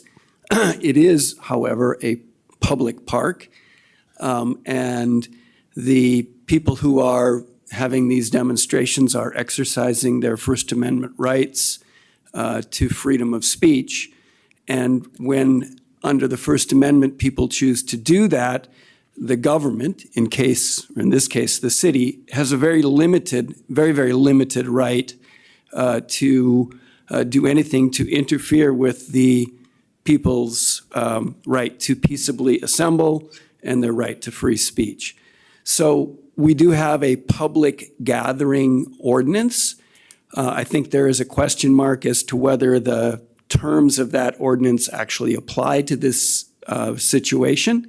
And I would say that it probably does not. I think the ordinance is generally written in a way that would be utilized for something as a concert or those kind of things, not the demonstration by some members of the public to exercise their free speech rights. Courts are very restrictive in the ability of the government to determine where people may exercise their First Amendment rights. And certainly very, very restrictive as to the government's ability to regulate the content of that speech. And so, in my view, if the city were to, it's one thing to talk about things like parking. I think if you look at the ordinance that we have, it's primarily one that, even if it applies, is one that talks about the city's ability to regulate things that would be otherwise nuisances. So you can't have things that are too loud. You can't have things that are parking in the wrong place. Those type of things. Content neutral regulation. And the exercise by this council to attempt to say that a certain type of speech cannot occur in a certain type of public park, which is what this place is doomed to failure, doomed to a lawsuit, and a lawsuit that the city would not prevail in. So my recommendation to the council in this matter is that people have the right to speak their piece. People have the right to exercise those rights in a public forum, which is where this is. And people have the right to peaceably assemble. As near as I can recollect from the conversations that I've had with Chief Todd, this demonstration is peaceful. And so I don't think that there would be any ability of the city to actually regulate the speech that's occurring. Okay, thank you. Chairman Zeman, anything further from the Public Works Committee? Otherwise, we've got quite a bit more on the agenda to take care of this evening, so.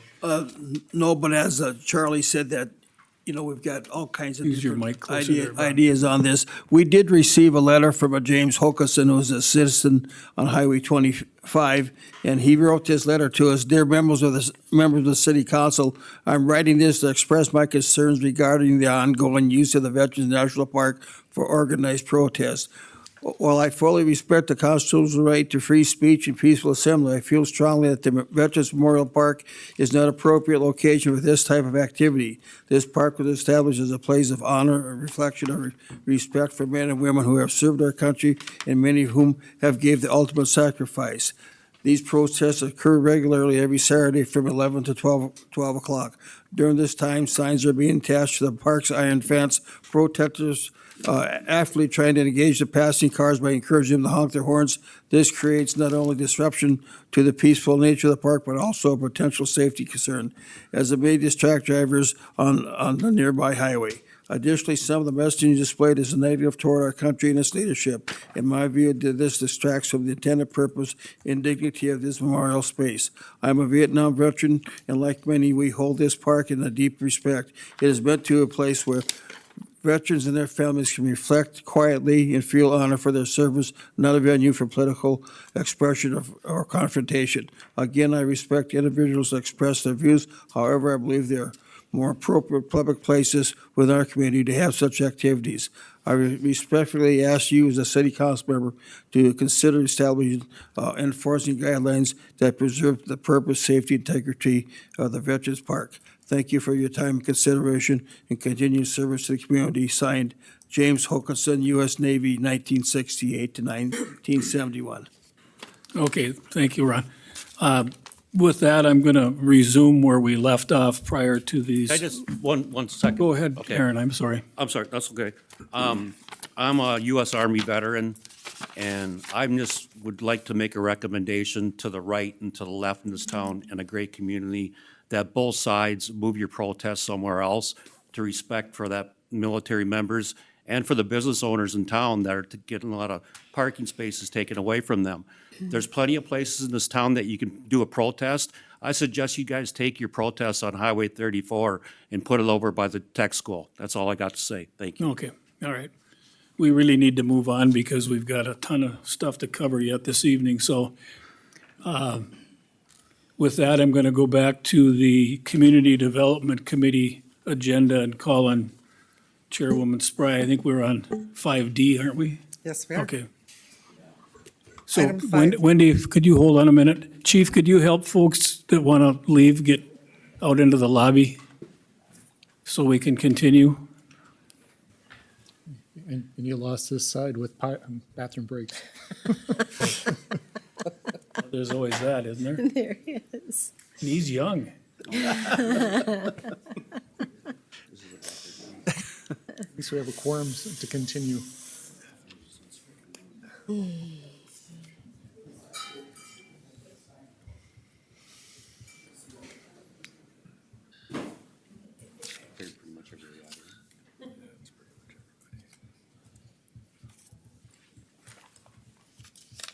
You think they're all going to have a beer together? Wouldn't be bad. Okay, well, I think we have somebody taking a That's okay. We have a quick quorum. break. Okay, let's go ahead, Wendy. Okay. Go ahead. Item 5D is consideration to a resolution approving a conditional use permit to integrate this parcel into the existing church campus to accommodate congregation growth at 900 Longview Drive, which is Lakes Area Vineyard Church. My understanding is that they're purchasing the land from Medivan and wish to expand into it when and if necessary, and that churches are allowed this conditional use in this district. The CDC reviewed this and unanimously recommend the council adopt this resolution, and I so move. Second. Motion's been made and seconded to adopt a resolution approving a conditional use permit for the Detroit Lakes Area Vineyard Church. Discussion on the motion. All in favor of the motion, say aye. Aye. Opposed, the motion carries.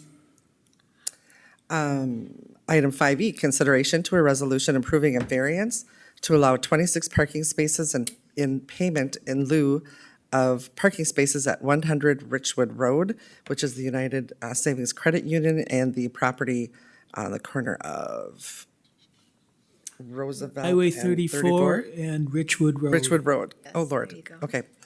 The CDC reviewed this and recommend that the council approve this resolution, and I so move. Second. Motion's been made and seconded to adopt a resolution approving a variance for the United Savings Credit Union at 100 Richwood Road. Discussion? All in favor of the motion, say aye. Aye. Opposed, motion carries. Sorry I made you wait so long. Okay, well, thank you for coming. Yep. Anything else on the agenda, Wendy? No. Okay, we're going to go back to the Public Works Committee. Chairman Zeman. Okay, item 6B, consideration of request from the Recreational Repair LLC to remove no parking signs on Main Street West, formerly Foster Cycle. I'm going to ask Kelsey to give an update on this. Mayor and council, we had a request from the property owner, what I call still is Foster Cycle to me, but it's Recreational Repair LLC is the business that's operating out of there. The property owner asked to remove the no parking signs that are on across the street from his business on Main Street. To best of our knowledge, that was kind of a remnant from when Main Street used to go through there. It does narrow a little bit at the intersection, so I think there was concern about fire truck traffic and stuff like that when that used to go through. But really we couldn't come up with any reason why that no parking is still there today. So that was really the request. His point was there's some commercial businesses across the street, and since they can't park in front of those businesses, they park in front of his business, so that's why he's requesting the no parking signs be removed. Okay, Mayor. I have a question about that. I drove that the other day, and it feels like the center line is purposefully not in the middle because to allow for parking on one. If they park on that other side, they're gonna have, cars are gonna have to go across the center line to get around those cars. So I would just ask that perhaps it needs to be restriped. And just take a look at that because I think it will be problematic. I'm not saying we shouldn't allow it. I'm just saying that where the center line is, prohibits a parking aisle. Does that make sense? Yep. Sean? Okay. Yep. Okay, Ron? Okay, the Public Works Committee reviewed this, and we go ahead with the request to go ahead to remove the signs on Main Street West, to remove the parking signs, and I so move. Second. Motion's been made and seconded to remove the no parking signs on Main Street West And Sean, will you take a look at that striping issue there? Yes, Mayor. Okay. All in favor of the motion, say aye. Aye. Opposed, motion carries. Next item, item C, consideration to approving the special event application for the Detroit Lakes Chamber of Commerce for their cruise night. And I'm going to call on John Pratt to give us a review of what we're going to do with all the construction we have down there. So, John? Yeah, Mayor and Council, we've met with the cruise night folks a couple different times trying to figure out some plans for what to do with all the different construction projects that are going to be happening down there. And we've come up with a plan to shift them this summer effectively over into portions of City Park and things like that. And then after the project is done next year, we've got sort of a phase 2 game plan for them to resume cruise night down on the beach, albeit, we have a narrow road when we're done, so there's a little less space than what they used to have, but I think we've come up with a way to have them kind of extend partway up some of the side streets in a way that'll produce enough spaces, so everybody was happy. All right. Okay, Mayor, the committee's reviewed this, and we go ahead to approve the special event application for the Detroit Lakes Chamber for their cruise nights, which will be held on June 10th, July 8th, August 12th, September 9th in the City Park, and committee recommends, and I so move. Second. Motion's been made and seconded to approve a special event application for the cruise nights this summer in the City Park. And I know Alderwoman Boo Bolts intends to abstain from this vote. All in favor of the motion, say aye. Aye. Opposed, motion carries. Next item is D, consideration of approving a special event application for the Detroit Lakes Regional Chamber of Commerce for their We Fest shuttle from August 6th to 8th, 2026 at the arena. The committee reviewed this, and I make a recommendation we so move for that event. Second. Motion's been made and seconded to approve a special event application for the Detroit Lakes Regional Chamber of Commerce for the We Fest shuttle. And again, are you intending to abstain? All right. All in favor of the motion, say aye. Aye. Opposed, motion carries. Just for the record on that one, Mayor, Yeah. I know we've done this for years and the chamber has, but out of respect to the fairgrounds, can we make sure they're aware of it? I'm sure they are, but We do a letter of understanding with the fairgrounds. Perfect. About this, so, yeah, very well aware and supportive. thank you.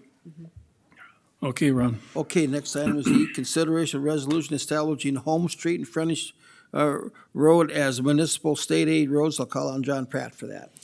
Yeah, Mayor and Council, item E and F are basically the similar items, or they go together here. So every so often, we make some changes to our municipal state aid system and which streets are designated as MSA routes. This has to do with the MSA funding that we get annually from the city. Short version of the story is I wanted to get the Highway 10 West frontage road and what I still call the Home Street extension designated as MSA routes simply because they're some of the higher volume roads that we have in town, which is financially advantageous to do. We've built up some mileage to do some of that, and to get the rest of the distance, I'm suggesting that we revoke Corbett Road as a municipal state aid route. So between the mileage we had in the bank and revoking Corbett Road, that gives us the mileage we need to get those designated. So, any questions? Okay, Ron. Okay, the first one is 6E, consideration of resolution establish home streets and frontage road as their new municipal state aid roads in Detroit Lakes. The committee recommends, and I so move. Second. Motion's been made and seconded to adopt a resolution establishing Home Street and Frontage Road as municipal state aid streets. Discussion. All in favor of the motion, say aye. Aye. Opposed, motion carries. Next item is F, consideration of resolution revoking Corbett Road as a municipal state aid road. The committee recommends, and I so move so. Second. Motion's been made and seconded to adopt a resolution revoking Corbett Road from the municipal state aid street system. Discussion on the motion. All in favor of the motion, say aye. Aye. Opposed, the motion carries. Okay, we have, each of you have been given a couple new items in your packet there. I'm going to call on Sean to go over, we have a special event, autism acceptance walk to Sean.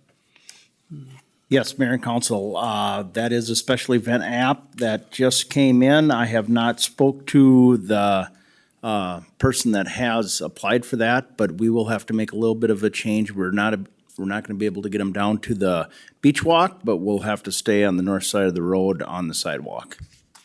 Okay, but you think we'll be able to go ahead and do it, though? Yes. Okay, very good. So I'd like to go ahead and make a motion. We go ahead and approve this event for this coming weekend for Autism Acceptance Walk, and I so move. Second. Motion's been made and seconded to approve a public event for the autism, what's it called again? Autism walk, that they're gonna have a acceptance walk. Acceptance walk. Yes. That's right. All in favor of the motion, say aye. Aye. Opposed, motion carries. Okay, the next new item you have is also from Sean King and Public Works Director. We're gonna be purchasing an air patch machine, and I'll call on you, Sean. Mayor and Council, back in March of 2024, you approved a purchase of a new air patch machine at a price of $168,912. In March of 2026, we canceled that order because we still had not received it. And we were not sure when we would receive it, so we started looking at different options, and we came up with this option. It's a new air patch machine out of Swanson Equipment, out of Fargo, for $112,000, so I'm seeking approval for that. Okay, the committee has reviewed this and had quite a savings from $168,000 2024 down to $112,000 today, and the committee recommends that we go ahead and allow Sean to go ahead and purchase this new machine, and I so move. Second. Motion's been made and seconded to approve the purchase of an air patch machine for the Public Works Department. Discussion on the motion. All in favor of the motion, say aye. Aye. Opposed, motion carries. Okay, and my last item here is our engineering report. Mayor and council, things are starting to ramp up here as we run into construction season, so nothing to report on Southwood Shore Estates, just have a wear course to put down there, probably May or June before that gets completed.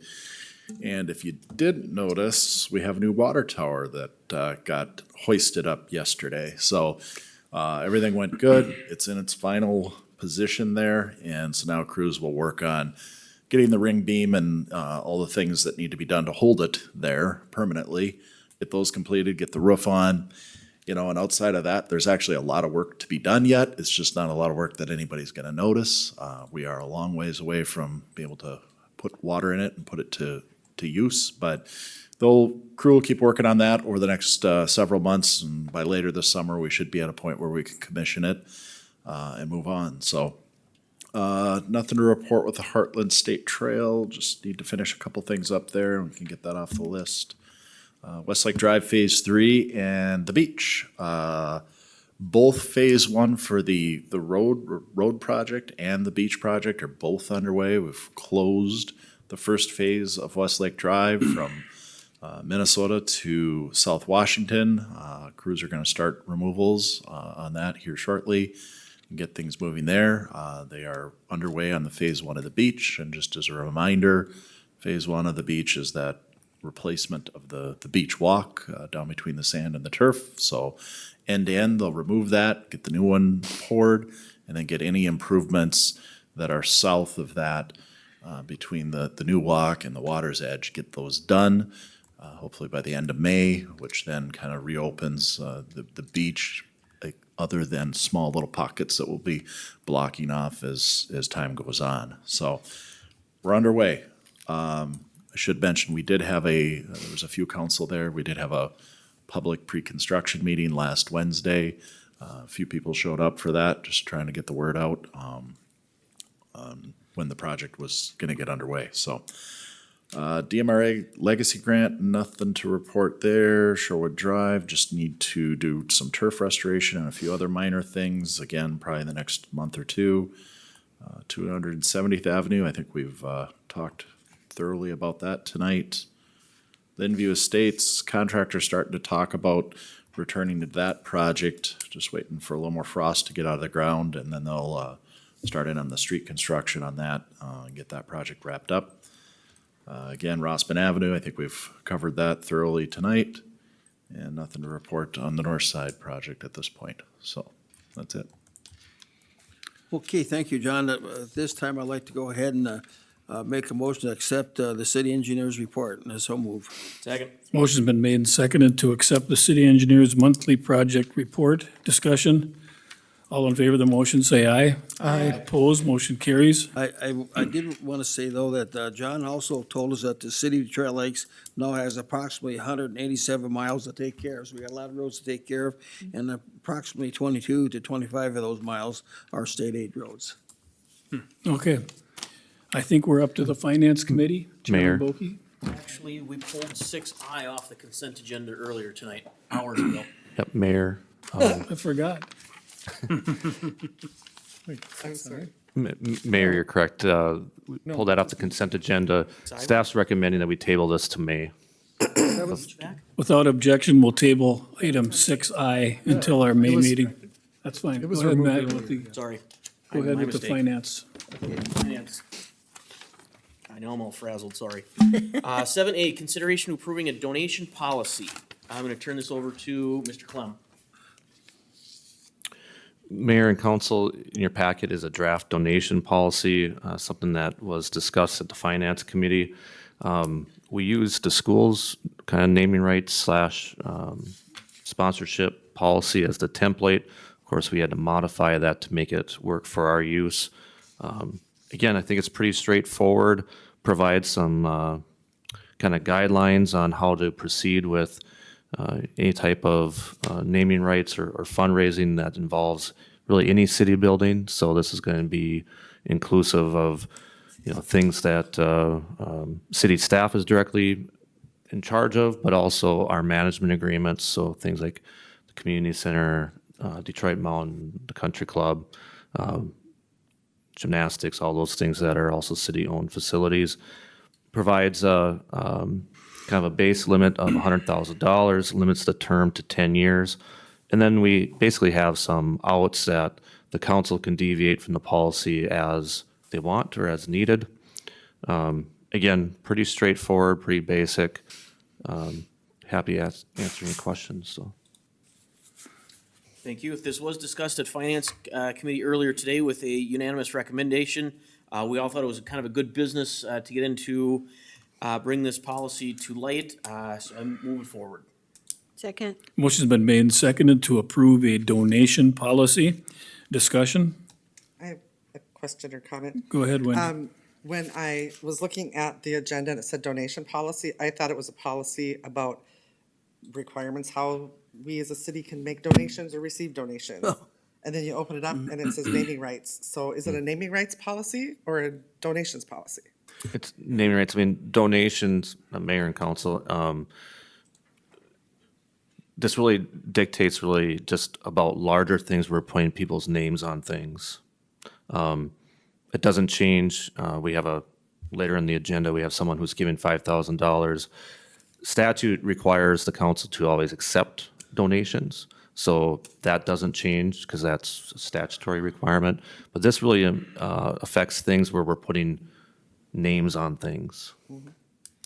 So is it more properly called a naming rights policy or a donation policy? Kind of Or both. is it part of our donation policy that's going to be? like a Charlie, do you want subsection? to shed I some think light? that some of the tweaking of the language that I added to it was donation recognition. So really what this is a policy relating to recognition of donations. So you could call that naming, but it isn't necessarily naming. It might be a name on a plaque or some other recognition that a donor would get.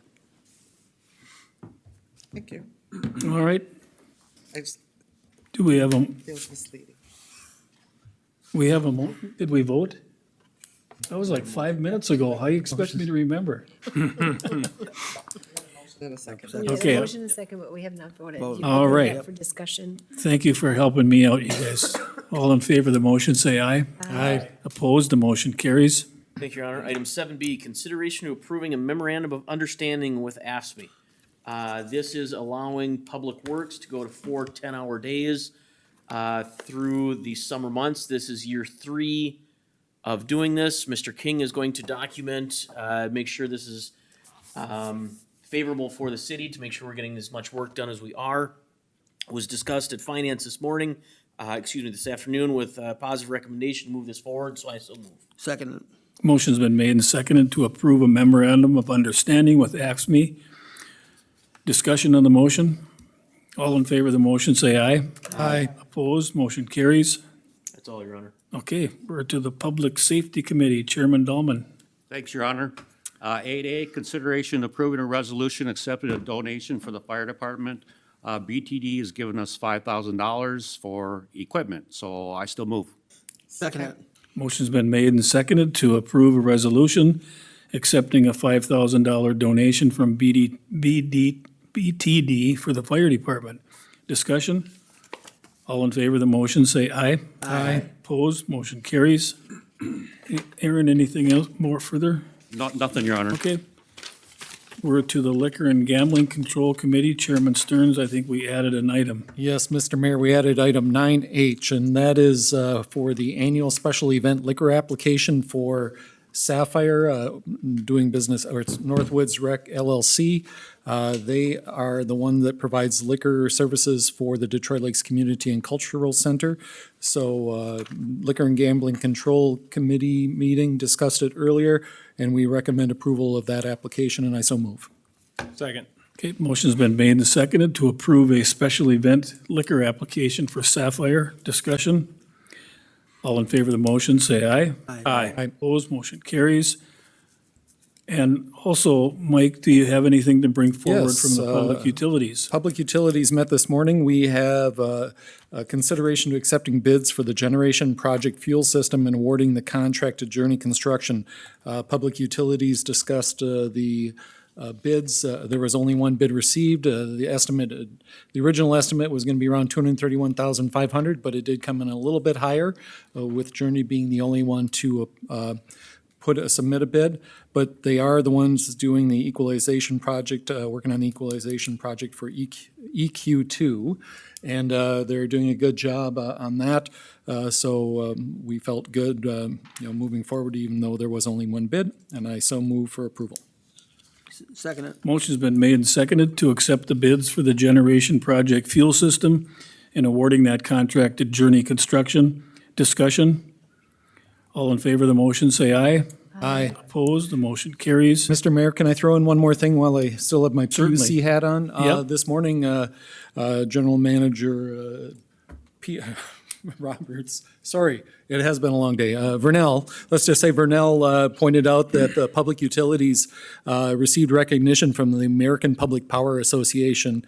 They do every 3 years, they do a review and they give designations to public utilities.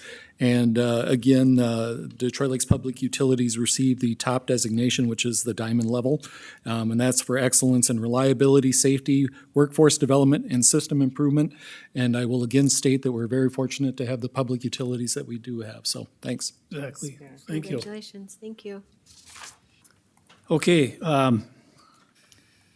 under my agenda items, there's a couple of proclamations that I'm going to make, and one will be at about 10 o'clock on Arbor Day, and we're going to have this event at the Public Works Building, and we'll start out with the proclamation, and then, Sean, do you want to mention the tree planting that is being planned, or Kelsey? Both kind of neck deep in this thing, so go ahead, Sean. Yes, Mayor and Council. So we had a relief grant where we were able to have 100 trees that we plan on planting in public spaces, boulevards primarily. And we had a sign up for that. And I believe we ended up with about 73 that signed up for the free tree program. And yes, May 2nd, I know Kelsey's been out looking for volunteers, and we're gonna plant them on May 2nd. Public Works will go out, we'll do the locates, and we'll actually auger the holes with an auger we have on the front of our skid steer. And then the groups will go out and plant the trees. They'll stake the trees and put, we're using a mulch ring instead of actual mulch. And then we'll give each landowner a little pamphlet that'll show them how to care for that tree and make sure they water it so it stays alive. Okay, So Sean, you still have trees available if somebody would like to have one in their boulevard then? We do, yes. And who would they get a hold of if they want to have one of those trees? Have them call Public Works and we will get them taken care of. Okay, thank you. okay, and these are, Sean? these are a little bit larger trees too. They're not just the little 12-inch ones, right? Correct. Most of them are gonna be 1 inch to inch and a half diameter trees. Okay. And Kelsey, do we have a need for more people to help plant? Yes, we're trying to get 10 teams of 3 individuals each, so simple math, right? If we had 10 teams, 100 trees, each team goes out and plants 10 trees is the plan. So yes, we're trying to get those teams put together, and again, at City Hall, we got to sign up for that as well. So, and that's for the public to come in and volunteer? Yeah, I mean, ideally, we're looking for teams, so it's just from a coordination standpoint, because each team needs to have a truck and rakes and shovels and those type of things, but yeah. Wendy, did I hear a question? You asked it for me. Okay. All right, so that'll be Arbor Day. I'm also going to proclaim May 7th as Day of Prayer in Detroit Lakes. I would like to recommend the appointment of Hope Williams to the Community Foundation Board to replace Amy Olson's seat, and I would entertain a motion So for. move. Second. Motion's been made and seconded to appoint Hope Williams to the Community Foundation Board. Discussion. All in favor of the motion, say aye. Aye. Opposed, motion carries. I would like to recommend the name of Aaron Dahlman from the council to sit on the Detroit Mountain Recreation Board to fill the seat vacated by Alderman Deraney, and I would recommend that we approve Aaron. So move. Second. All in favor of the motion, say aye. Aye. Opposed, motion carries. I think maybe 2-0.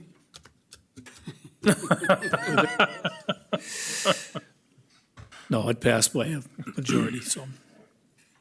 I have asked Lynn and Christine about being reappointed to the DIMRA board, and I have not heard back from either one of those, so I hope to have those recommendations at our May meeting. I would also like to recommend to the council that we reappoint Jackie Bubolz to the West Central Initiative Economic Development District Board. So move.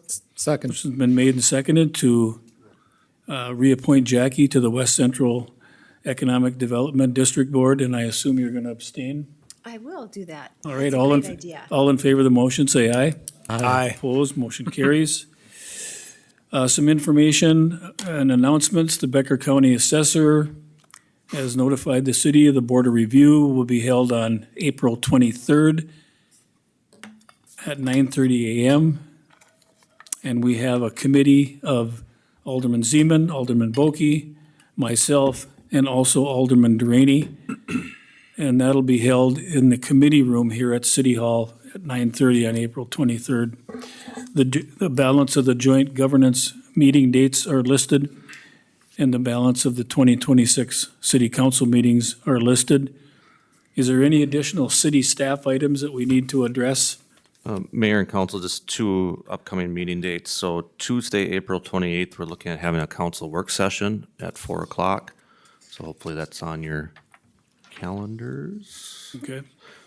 And then summer conferences, choosing not to go to the league's annual conference in June, but I do plan on going to the Coalition of Greater Minnesota Cities Summer Conference, July 22nd to the 24th in New Ulm.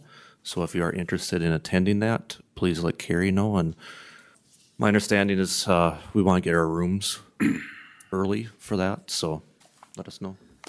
Do you ever meet the old mayor down in New Ulm that used to like to bring the Happy Tapper up to the Herman the German Hill, and it was quite a deal. But anyway, anything else from city staff? Herman the German. Maybe some stories Craig, there. anything else? I just want to say thanks to Vernell. Good job with public utilities and getting that award. Thank you. Aaron, Thanks, Your Honor. Congratulations, Miguel. Wendy? I don't have anything, but thank you for all your service and work, and congratulations. Okay, Ron? I want to say thanks to John Pratt. He's done a lot of work getting everything lined up on all these streets and beaches and you name it. And his sidekick that's with Ben was with him. Those two have done a great job of getting us ready for all this summer. Going to be a busy one. Jackie? I would just commend John Pratt and his team for the website that you put together. It is really good. It's very informative, user-friendly. So we are putting it out there in all the ways we can through the chamber and other channels.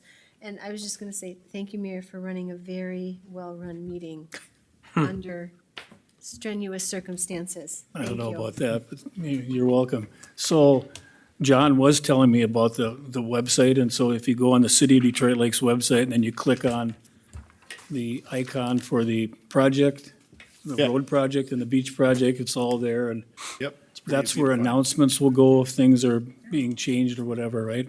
Okay. Correct. All right. Yep, that'll be the best updated information. Just thank you to all the constituents that were here earlier. Whether you're pro or against, it was good just to see passion from everybody showing up tonight, so thank you. Mike? Vernell, for all the people that I tell that you do such a wonderful job, my apologies for forgetting your name. Cut off this electricity. I'll go home to no utility. After all Anything that, else? the only thing I can say is I echo all of that. You could just call him Sparky. Yeah, right? The business of this council has come to a conclusion. The meeting's adjourned.